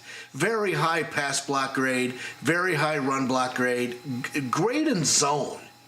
So and that's where the NFL is shifting to. They're shifting to zone. You do see man coverage from time to time, but NFL's turning into a zone league, and Sam Hecht fits that role. Yep, good zone blocker. That's what he does. He's a zone blocking type of center. I like Sam Hecht a lot. And now here we go. We got the Jacksonville Jaguars on the clock. They're just their second pick, and they have a plethora. There's that word of picks in the third round. They've got 3 picks coming up here. They got 80, 88, and 100 coming up here, the final pick of the third round. The Jags have some work to do here, and man, I'm not going to screw around. They need a defensive lineman, and the best one on the board right now is Caleb Banks. I'm going to give him Caleb Banks. Somebody finally threw him a bone. Yeah. The Jags take Caleb Banks out of Florida. He goes pick 81 to the Jacksonville Jaguars. They go ahead and take him off the board. That one was a no-brainer. Boots, you've got the Minnesota Vikings on the board right now, and wouldn't you know it? Where are we going? What have we got? We've got the Vikings have a safety off the board. Downs. They got Caleb Downs and Brandon. You bet not call me sissy. Yep, there you go. Right. So we gonna stay in that secondary. Okay, I appreciate that because we need to lock some things down, and we need to make sure that things are taken care of on the back end. I agree. So give me one of the better cover guys in this draft. A guy who had a fantastic combine, but he had a really good season. He got worked by Chris Brazil, but he's still a fantastic corner. Give me Dalen Everett out of Georgia. There you go. Yeah, he was a standout at the combine. Yeah, absolute stud. Yes, he was. And the only other guy that I would consider taking over him would be Davison Igbinosun from Ohio State. I'm surprised he wasn't your selection. Mm-hmm. Little surprised by that. A few people were hyped on Traden Stukes as well. Right. But I'm not mad at the Dalen Everett pick. He played some tough competition over there in the SEC. Sure did. Yep. And you saw what he could do. Yep. Next up, Carolina Panthers. Alex. So we need some assistance, to help out Ted McMillan. Bryce Young still kind of needs interior offensive line help. We got just to double check what they've got here. They did scoop up. Yeah, we got Denzel Stowers. Yep, they got Eli Stowers out of Vanderbilt, and they got Denzel Boston out of Washington. You know, Yep. so yeah, we do have some help for Ted McMillan. We got some offensive help. Let's shift over to the defense because they need a defensive interior, and we got a couple of pretty good. We have a couple of pretty good. You know, somebody just this guy jumped out at me, and if you think it's not who you're thinking off the top of your head. Rashawn Benny's a good pick, but we got Caleb Proctor's on the board from Southern Louisiana. And take a look, and just if you take a peek skis at his pass rush grade, 90.4. I mean, you talking about a guy who can get to the quarterback. True pass rush grade was 84.3. You know, and a 13.7% pass rush win rate. You know, I think he's a little undervalued. You know, at rank 111. So let's go ahead and let's go get him. You know, this is the last pick for the Carolina Panthers. Let's go get him. Let's go get Caleb Proctor out of Southern Louisiana. There you go. Southeastern Louisiana. I'm with that. He's a very good, definitely a sleeper type pick. Dude just had tons of production, and when you looked at the combine, he was very good there too. Yeah, I'm not mad at that pick one bit. I actually really like that pick. For me, I got the Green Bay Packers, which I'm not exactly thrilled about. I'll just go ahead and scroll down to 200. I'm kidding. Let's see. So I got the Green Bay Packers. Who do we have the Packers take in the second round? We'll have to. Christian Miller, the defensive lineman, is who they got. So they filled that defensive line role. They do need a linebacker. We do need a corner for them.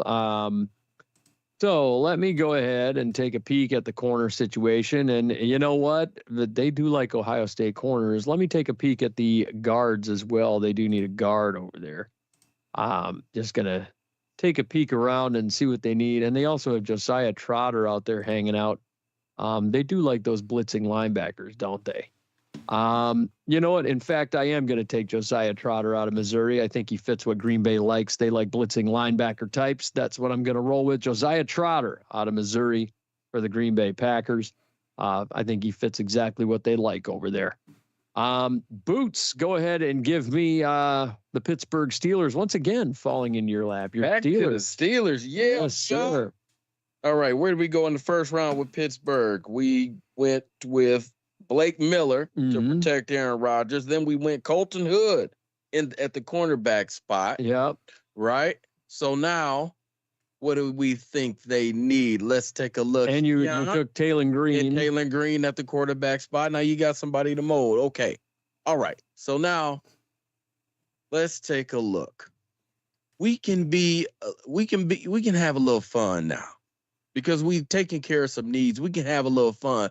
We can stash some talent. And when I'm talking stash and talent, we don't want you to play right now. We don't need you to play right now. We just need you to get healthy. So you put DK Metcalf, Michael Pittman Jr., Calvin Austin III, and I'm going to give them Chris Bell, wide receiver, Louisville. There you go. We having fun now. There you go. They stash away the fast, speedy receiver. Yeah. Let him get healthy. Yeah. Not mad at that at all. Bootleg B team stand up. There you go. Alex, you've got the LA Chargers. For once, Boots doesn't have to worry about them. Thank God. Yeah. So Let's see, the LA Chargers taking a peek back. They got Jeremy Bernard, the wide receiver out of Alabama. And then taking even more of a peek back here, they got Emmanuel Pregnon, the guard out of Oregon. So we're protecting Justin Herbert with the interior offensive lineman. And we've got ourselves a wide receiver in Jeremy Bernard.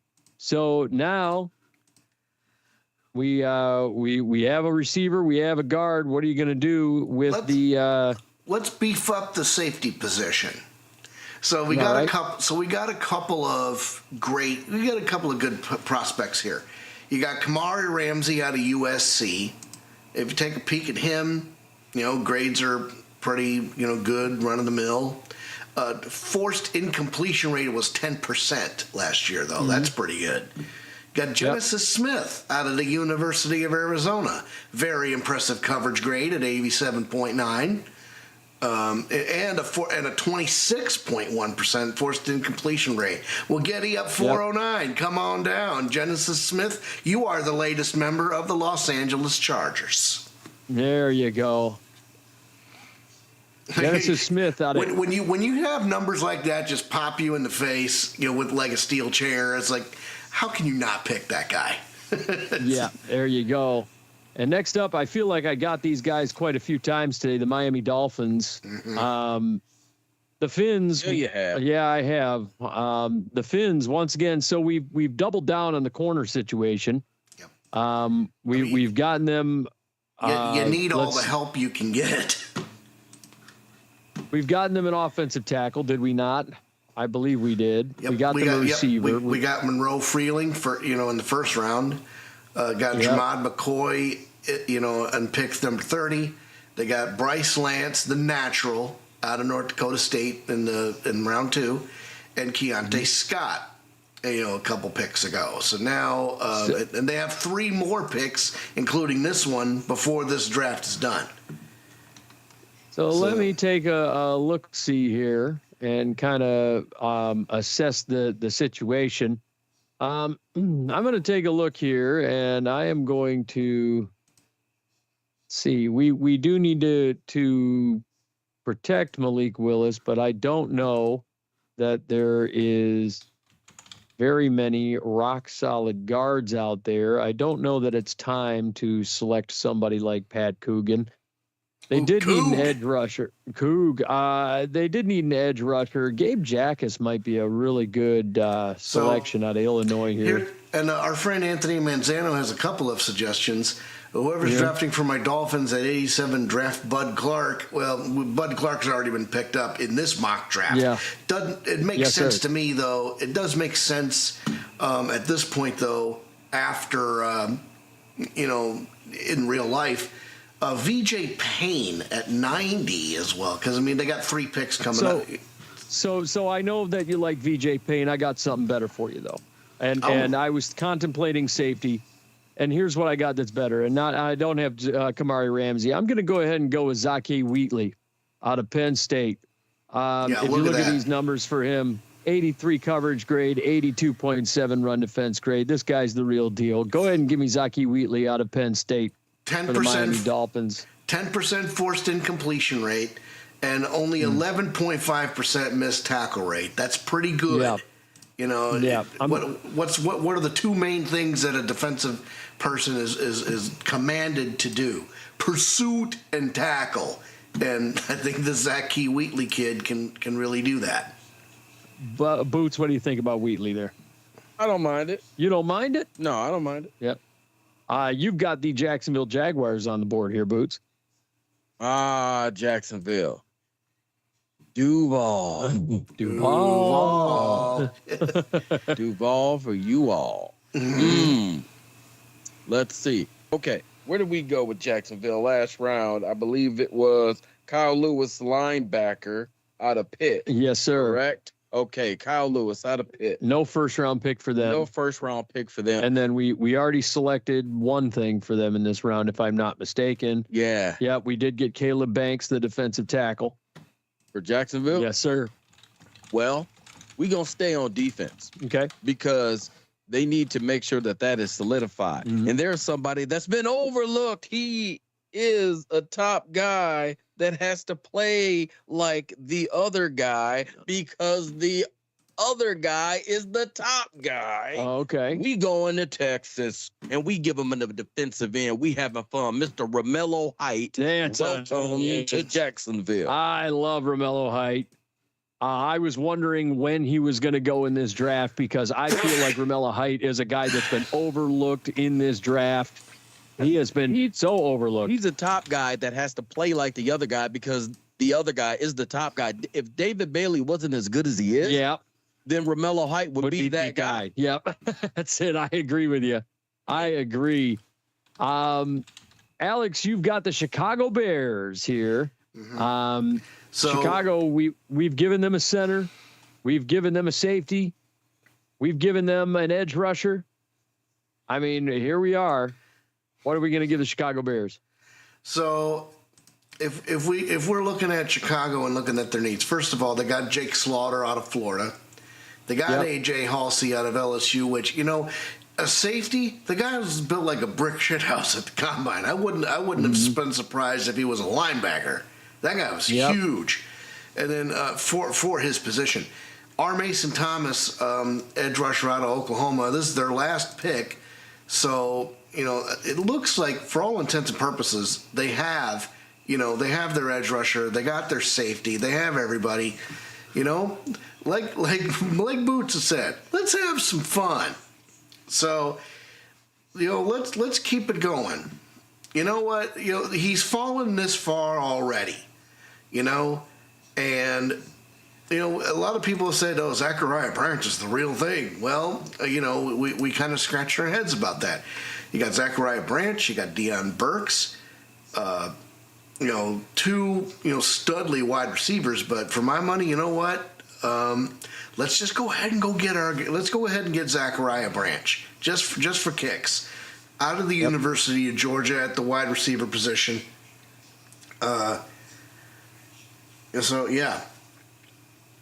Yep. So a lot of folks not sold. A lot of folks not sold on Zachariah Branch, myself included. But there's some folks that are. They really like the special teams upside that comes with Zachariah Branch, and that's kind of like the big selling point about him. I'm not a guy that's super sold on him, and I wasn't sold on him when he was with USC. I wasn't sold on him when he went to Georgia. I just he had a good combine. That's about it for me. Boots, what say you? Well, he was an honorable mention, but I had to mention him, but I needed to see more. Yeah. So that's where I am with Zachariah Branch. The door is open. Yeah. For him to walk on through and into the light, but I just need to see it. And here I am once again with Miami. Christ almighty. What in the hell is going on here? Yeah, man. We are stacking the Dolphins. I guess. Jesus Christ. I mean, we got him a safety. I'm just like, well, what more? I mean, is it Gabe Jackas is about to be the guy here? I mean, he's a hell of an edge rusher, good pass rush guy. He keeps falling into their lap. They do need one. I don't. I mean, they need an interior offensive lineman, but they do need a guard. But I just don't know that any of these guards are really worth taking at this stage right now, when you can probably get them later. I mean, we're searching value here. It's kind of a tough road, right? I'll tell you what. Here's what I'm going to do. I'm going to go ahead and I'm going to take Markel Bell out of Miami here at pick 90. Very good pick. I'm going to take Markel Bell. Yeah, that's very good. Yeah, we're going to go ahead and we're going to defend Mr. Malik Willis there. That's I didn't realize Markel Bell had fallen that far. Yeah, I'm going to go ahead and snag up Markel Bell. That's now we've got two offensive tackles on the outside. Yeah, protecting Malik Willis. Yeah, sold. I like that. Like that. Boots, you got Buffalo here. We got Buffalo. Where did we go with Buffalo last round? I think they went with the safety position and Emmanuel McNeil Warren. Yeah. Okay, so let's come up into the previous level. Yep. And we need a linebacker. Yep. We need a linebacker here. We need somebody who can handle the run and is okay in pass cover. So what I like to do is I like to look at a guy that should have been the bootleg B-teamer, but I wasn't doing defense at the time. Yeah. Well, we going to take him. Mr. Bryce Betcher. There you go. Linebacker, Oregon. That's a fit. Hallelujah. I mean, listen. That's if you didn't take him with Buffalo, I was going to take him at Dallas. That's a great pick. Yeah. That's a fit. I mean, we're sitting here wondering when the hell is this guy going to jump off the board? So, so all right. So in that kind of the same, in this same thread, we got Dallas. They got Jacob Rodriguez. They already got their guy in the first round. They got Reuben Bain out of Miami, Florida. in this spot, I would have thought that maybe, why don't we just get him Caleb Elamsor, just for fun. That'd be a heck of a pick at linebacker. But the fact of the matter is, they need a corner, and they already have their interior defensive lineman. They got their linebacker. Let's go corner, and they got Trayton Stukes. Coverage grade of 90.4, man coverage, 83.2. So, you were talking about, Trayton Stukes. There's Davison Igbinison, out of Ohio State. Scott, you shouted him out earlier in this draft. Yes, sir. Top ranked quarterback is Keith Abney the second. I like what I'm seeing here. So. You know what I'm going to do? I'm going to grab Davison Igbinison out of Ohio State. There you go. For Dallas, this situation. I mean, it's a toss-up between him and Trayton Stukes, but you have the pedigree of the Big Ten behind that pick, and the numbers kind of add up a little bit differently that way. Yeah. This one's going to be a little interesting. I got the LA Rams. And for the Rams, so far, we got Chris Brazell out there, which I think is great. The Rams, they did get Spencer Fano, the offensive tackle, so that's a good thing. But if we look, they didn't have a third-round pick yet. This is their first pick in the third round. What exactly do we want to do with these Rams? Well, they need a linebacker. I'm going to take a peek at the linebacker position, see what they've got available. Anthony Hill is out there. Yeah. Not entirely sold on Anthony Hill. I know they're trying to get kind of a similar scoop up as Nate Landman, who had himself a really spectacular year. It was a breakout year for him, realistically. There are some options out here. I think what I'm going to do is I'm going to go ahead and roll with Keyshawn Elliott out of Arizona State, the linebacker. I like Elliott a lot, and his tackling grades are the big thing for him. I'm going to roll with him. I'm going to go with Keyshawn Elliott going to the Rams. And Boots, I've very narrowly avoided the Miami Dolphins. You are off with the Dolphins here. Yeah, I'm running right straight into them. Give me, for the Miami Dolphins, we sticking right to the defense. Come on back to the linebacker spot. Anthony Hill Jr. out of Texas. There you go. Yep. I had a feeling he was going to go relatively soon. I just didn't know when. Yep. Alex, you've got yourself the New England Patriots. Yep. So before I get into this Patriots pick, I'm going to be very quick. Our friend Anthony Manzano agrees with the Anthony Hill pick. Now, when you picked Scotty, when you picked Markel, was it Markel Bell? Yes, it was. He was like, yes. Makes zero sense. We have Patrick Paul, and you drafted Monroe in the first round unless you're pushing Monroe in the guard. Which, to be fair, we're probably, we might be, they might be thinking you might be. Good. Here's the thing: the Miami Dolphins' offensive line stinks. Yeah. It's been garbage. I don't care what you have on that line. It's garbage. Your offensive line has been garbage since you traded Laramie Tunsil away, and you've had literally nothing on that line that has been worth a damn. I don't care what you say. The line is crap. Okay, it's just 100%. crap. People, and you can sit there and you can glaze the Miami Dolphins all day long. And I know that you want to see some sort of silver lining as a Dolphins fan. A lot of us want to sit there and stare at our team and kind of try and see silver linings on our team. But at the end of the day, the Dolphins line is garbage. Yeah. And at the end of the day, when you've got the opportunity to grab two really high-end offensive tackles, Markel Bell is a high-end offensive tackle in this draft class. Freeling is a high-end offensive tackle in this draft class. And yes, there is an opportunity Monroe Freeling is.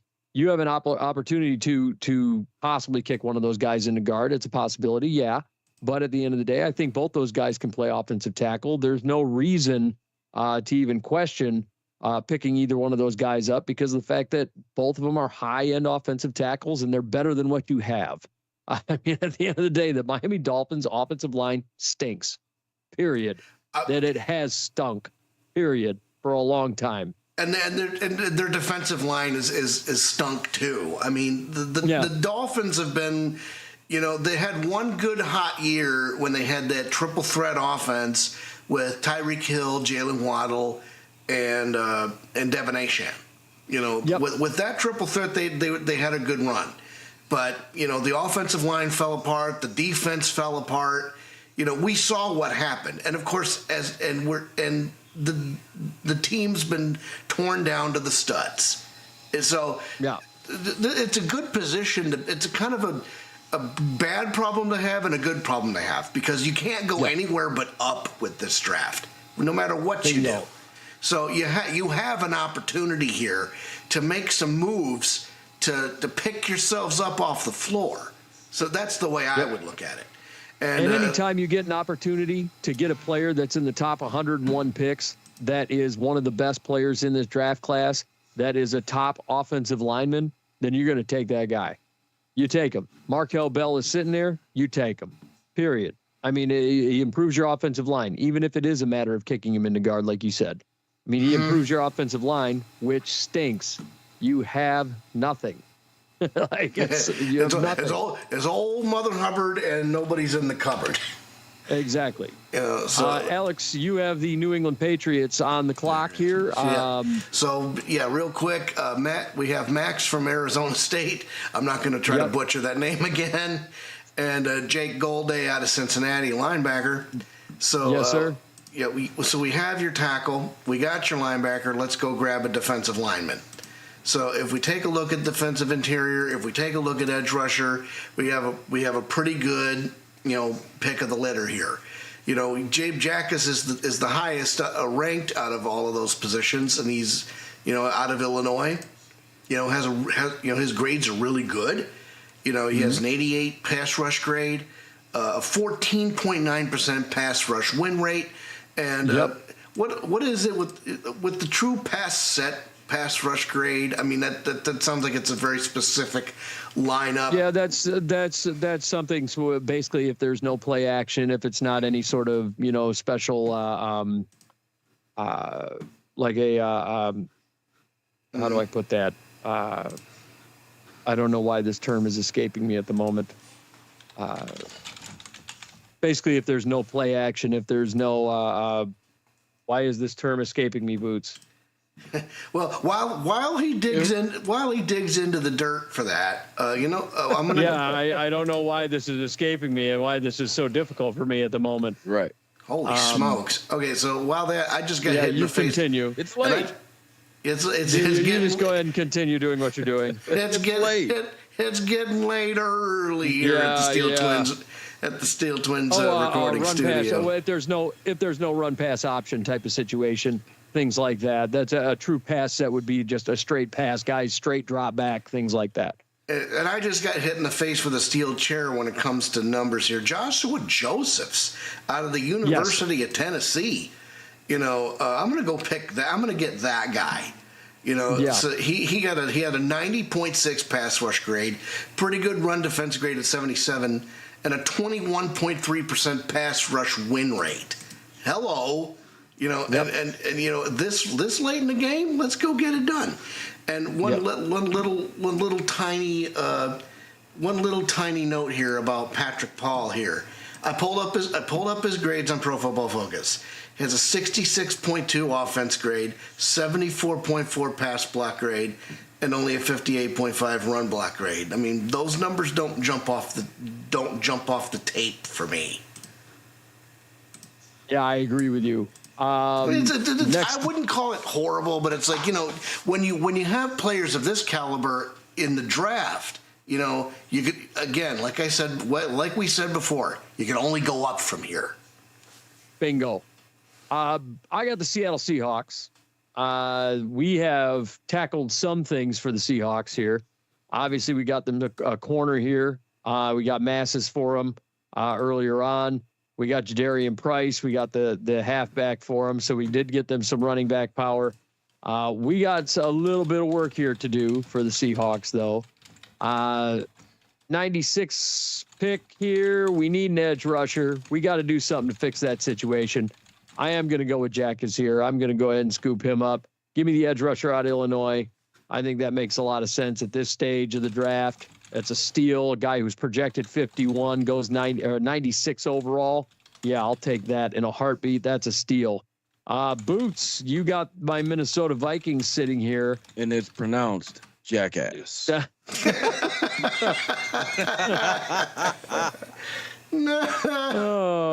unreal. Oh, my God. The name is Dumas. Oh, shit. Boots, I'm going to circle this guy because the fact that he's sitting there when the Vikings need a wide receiver 3, my goodness gracious. He's sitting My right goodness there. gracious. Wide receiver 3, huh? Yeah. Is that what you think? When the Vikings need a wide receiver 3 and this guy, and you got one guy that's getting ready to enter his 5th year and he's getting ready to go out the door and you're just like, goodbye. Goodness gracious. Oh my goodness. Oh God. I don't know. I don't know because we've stuck to the defense. I mean, We've stuck to the defense like glue. unless you're going to do this, We unless stuck you're to gonna the do that, defense like glue. or you're going to do but, that. But I mean, but we going to the other side of the ball. You wanted a receiver, yeah. okay? And I get that. But we're gonna need to put some pressure on some people. We're gonna need to pound on some people. Okay, we're going to go running back. We're gonna need to slice through a defense like a buzzsaw. Oh God. In the third Yeah, round, you're getting Kalen Black, aren't you? Minnesota Vikings select Kalen Buzzsaw Black I ain't mad at it. out of No, Indiana. I ain't mad at it. That's a good pick. I dig I it. ain't mad at it. Bootleg B team stand up. I'm not mad at it. That's a good pick, and it fits what they're going to do. Yeah, I mean that's exactly what they're going to do. I'm not mad at that at all. They need a workhorse back. They need a power back. That's exactly what he's going to do. He's going to turn and burn. He's going to slice through the offensive line, or the defensive line rather. That's exactly what he's going to do. That's excellent. Alex, you got the Philadelphia Eagles. Yep. This is pretty much a no-brainer at this point. So they already have all their needs. They got Dylan Tyneman out of Oregon at safety. They got Caleb Tiernan for the tackle. They're going to Waffle House and getting Elijah Surratt. And, so they need an edge. Who's at the top of the edge list? Derek Moore out of the University of Michigan. Oh, So- you homer. Hey, listen. I had to do. Hey, listen. At some point in this draft, you knew I was going to pick somebody from Michigan, but he was very, very proficient. A very proficient edge defender, and there's a lot of other talented players in there either. Anthony Lucas out of USC, Danny Dennis Sutton, who was right underneath him. You got LT Overton from Alabama, and Kerryon Crawford. I think is somebody that might sneak up on you. Yeah. You definitely get Jay Sean Barham. Okay, I mean, I saw this kid play a couple of games last year. I'm like, hey, wait a minute. Hey, who's this guy? So, definitely a lot of. And you got Alvin Kamara's little brother, Mikhail Kamara, out of the University of Indiana. There's going to be a lot of special players that come out of the later rounds of this draft. Meanwhile, I'm with the Pittsburgh Steelers here, and I believe that the Pittsburgh Steelers are going to do something interesting here. I believe that they are going to take Kamari Ramsey, the safety out of USC. I think he fits what they're going to do. They need to go younger in that secondary. I think Ramsey does that. This is a good pick. I think this makes absolute sense. And Boots with pick number 100. Pick number 100. The experiment did not work with putting Travis Hunter in both spots. Yep. Right? Yeah. The receiver and the corner spot. If you're thinking what I'm thinking, So I'm going to be so proud. You need to just release and put Travis Hunter on the defensive side of the ball. Yes. So you can need somebody who's going to be able to split the middle of the field and work those in and outs, work those slants, and be able to kill the inside of the defense. Tell them. And run those slot corners all over the field. Yeah. So, with that being said, Trevor Lawrence will be happy to throw the ball to Mr. Deion Burke. Yes. Receiver, Oklahoma. There you go. Bootleg B team, stand up. And that is our final pick of our 3-round mock draft. 3.5 hours later, we have accomplished our goal. This is always a longer episode, though, and that's okay. We do this all the time. But that's our draft, folks. We have completed it. The 3-round mock draft for the Outside Blitz. Very proud. This is our first rounder right here, though. It'll show that says it'll only show the first rounder. It doesn't allow us to. If you go to the top of the screen and you click on full results, you'll get the full list. Full results. There it is. So we got our full list right here for our 3-round mock for the Outside Blitz 3-round mock. So yeah, we got our 3-round mock draft. And remember, this ain't gonna happen. Well, some of it might happen, but not a whole lot, not all of it. Not even. I mean, mine doesn't even happen. Yeah. I put all kinds of work. Look, if you get 5 to 7 right in the mock draft, then you've had a good day. You get anywhere from 5 to 7 is a good day. I mean, like the most I've ever gotten in a mock draft, which was a frickin' miracle. It was like 14 right, and I couldn't believe it. It was insane, and I haven't done that ever again, and it's been like 16 years. So like I highly recommend to folks, like, don't get down if you only get 5 right or 3 right or whatever the case may be. You get 5 to 7 right, you had yourself a really good day. So but yeah, that's our mock draft episode, folks. That's our show. Alex, I will be seeing you in about 2 days. Yes, we're gonna be getting together. We'll be together for the our live round 1 episode. We'll be up there in the at the Steele Twins Gaming Studio in Traverse City. We're going to be up there. We will live for day 1 of the draft. We'll be eating pizza. We'll be drinking beer. We'll be having our live reaction episode as the players get picked.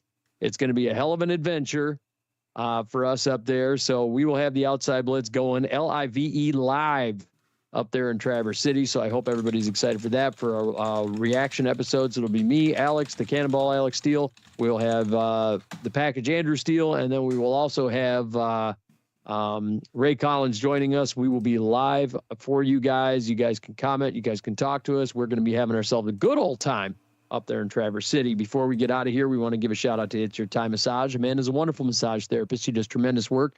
The absolute best in the Metro Detroit area. If you're looking to get a massage, you can check it out at iytmassage.com, or you can find her at It's Your Time Massage LLC on Facebook. Get yourself a massage. She does Swedish and deep tissue massages. You can get muscle scraping. You can get hot stones. You can get red light therapy. You can get all that stuff. Check it out, iytmassage.com. And you can remember, folks, it's your time. Also, you got to check out Alex over there on Steele Twins Gaming. Alex, what you got going on over there? So, I got to get myself all lined up here. Hey, well, I'll tell you what. Here, kids, do you like video games? Do you like theater? Then the Steele Twins Gaming may just be what you're looking for. Whether it's the good old first-person shooter, RPG, or your favorite story-based adventures, we think we have something for just about everyone. We got everything you need to satisfy your digital cravings, whatever they may be. And best of all, our channel has something that nobody else has: voice acting. Every week, my brother and I will play a game that has a lot of text-based dialogue, and we will act it out with the voices that come up in our heads for the characters you see on screen. Sometimes we do our best to highlight the drama of the situation, and other times we just goof off to have a good time. Either way, we're sure you'll be entertained. We are on usually every Saturday afternoon on or about 2:30 p.m. Follow us on Twitter at Steele Twins Alex to keep up to date on our shenanigans. And don't forget the brother channel, Steele Twins Andy. It is there. You'll get your full fix of Nostalgic Mondays, Nintendo Tuesdays, FPS Wednesdays, Indie Thursdays, and Open World Fridays. Yeah, and Boots, let's talk about books. Oh, this particular book is one that you should definitely read. But first, you got to buy it. The name of this book is I Ate Cookies Out of the Trash, written by Tammy Pruitt. This is a wonderful book that consistently delivers on levels of eating disorders, anxiety, depression, anything that you are going through. There is something there for you. And if you can't find it, there's links written throughout the book that will help you get you on the path to recovering, on the journey to self-discovery and self-improvement, because we all need a little self-improvement sometimes, right? And this book is full of heart, is full of humor, is full of wisdom, is full of love, it's full of knowledge, because the woman who wrote it has a degree in science. Science, I'm telling you. So when you talk about the pressures of the anxiety and the depression and the weight loss, and this is things that she has gone through and things that we also go through, and it is a very relatable book. But the only way you can get to this book, you can't just walk into a store. No.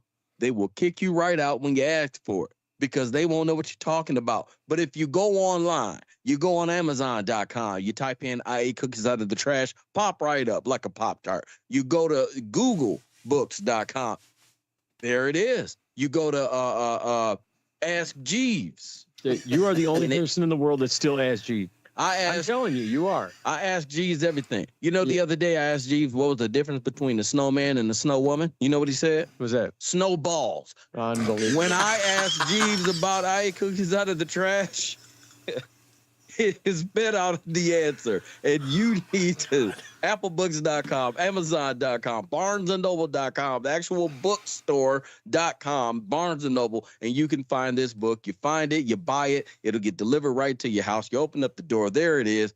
You grab the book, you close the door, rip it open, smell the pages, pour yourself a nice cup of tea, maybe a hot toddy, enjoy the book. And then we just got to talk about our final sponsor over here. Yep. It's the artist formerly known as Big Willie Dubs Gaming. Yep. No Shot Bot TTV. Will's doing awesome stuff over there. You got to check him out. A lot of first-person shooters over there. Very entertaining channel. You can check him out on the TikTok. There's my old man moment of the day. You can check him out on the TikTok, or you can find him on Twitch. You can find him on Facebook. You can find him on Kick. You can find him on all that good stuff. Check him out. No Shot Bot TTV. And check out all that entertaining stuff. And folks, that is our show, our final show before the NFL draft. Boots, that is our mock draft. I'm super fired up. This is here we go. It's draft season. We are 2 sleeps away, Boots, as the kids say. Yeah. 2 sleeps away. Yeah. Don't you stay asleep. You wake yourself up and you get yourself to work, because you got goals. You have ambitions. You have desires, or at least you're supposed to. You know, many people just walk through life floating, thinking everything's going to come to them, thinking everything's going to be handled. No, that's not how life works. You work towards something. You put yourself a goal in mind. You write that thing down, and then you work towards it. You become a success. You don't become one of these people that slips through the sidewalks, the cracks in the sidewalk of society. You become somebody because you were part of the brethren. You were part of the sisterin. You were part of the Blitz Babies, if you will. You were part of the Outside Blitz family. So you need to become somebody. Write your goal down. Work towards it. Let's do something. Let's get this thing going. Hell yeah. Thank you guys so much for listening and tuning in with us today.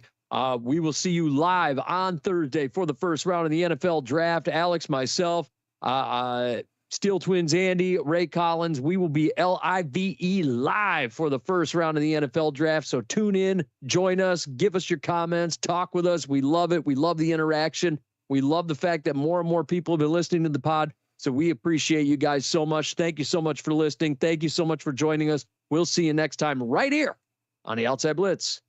I bet you listen again. And with that, pow, we're gone.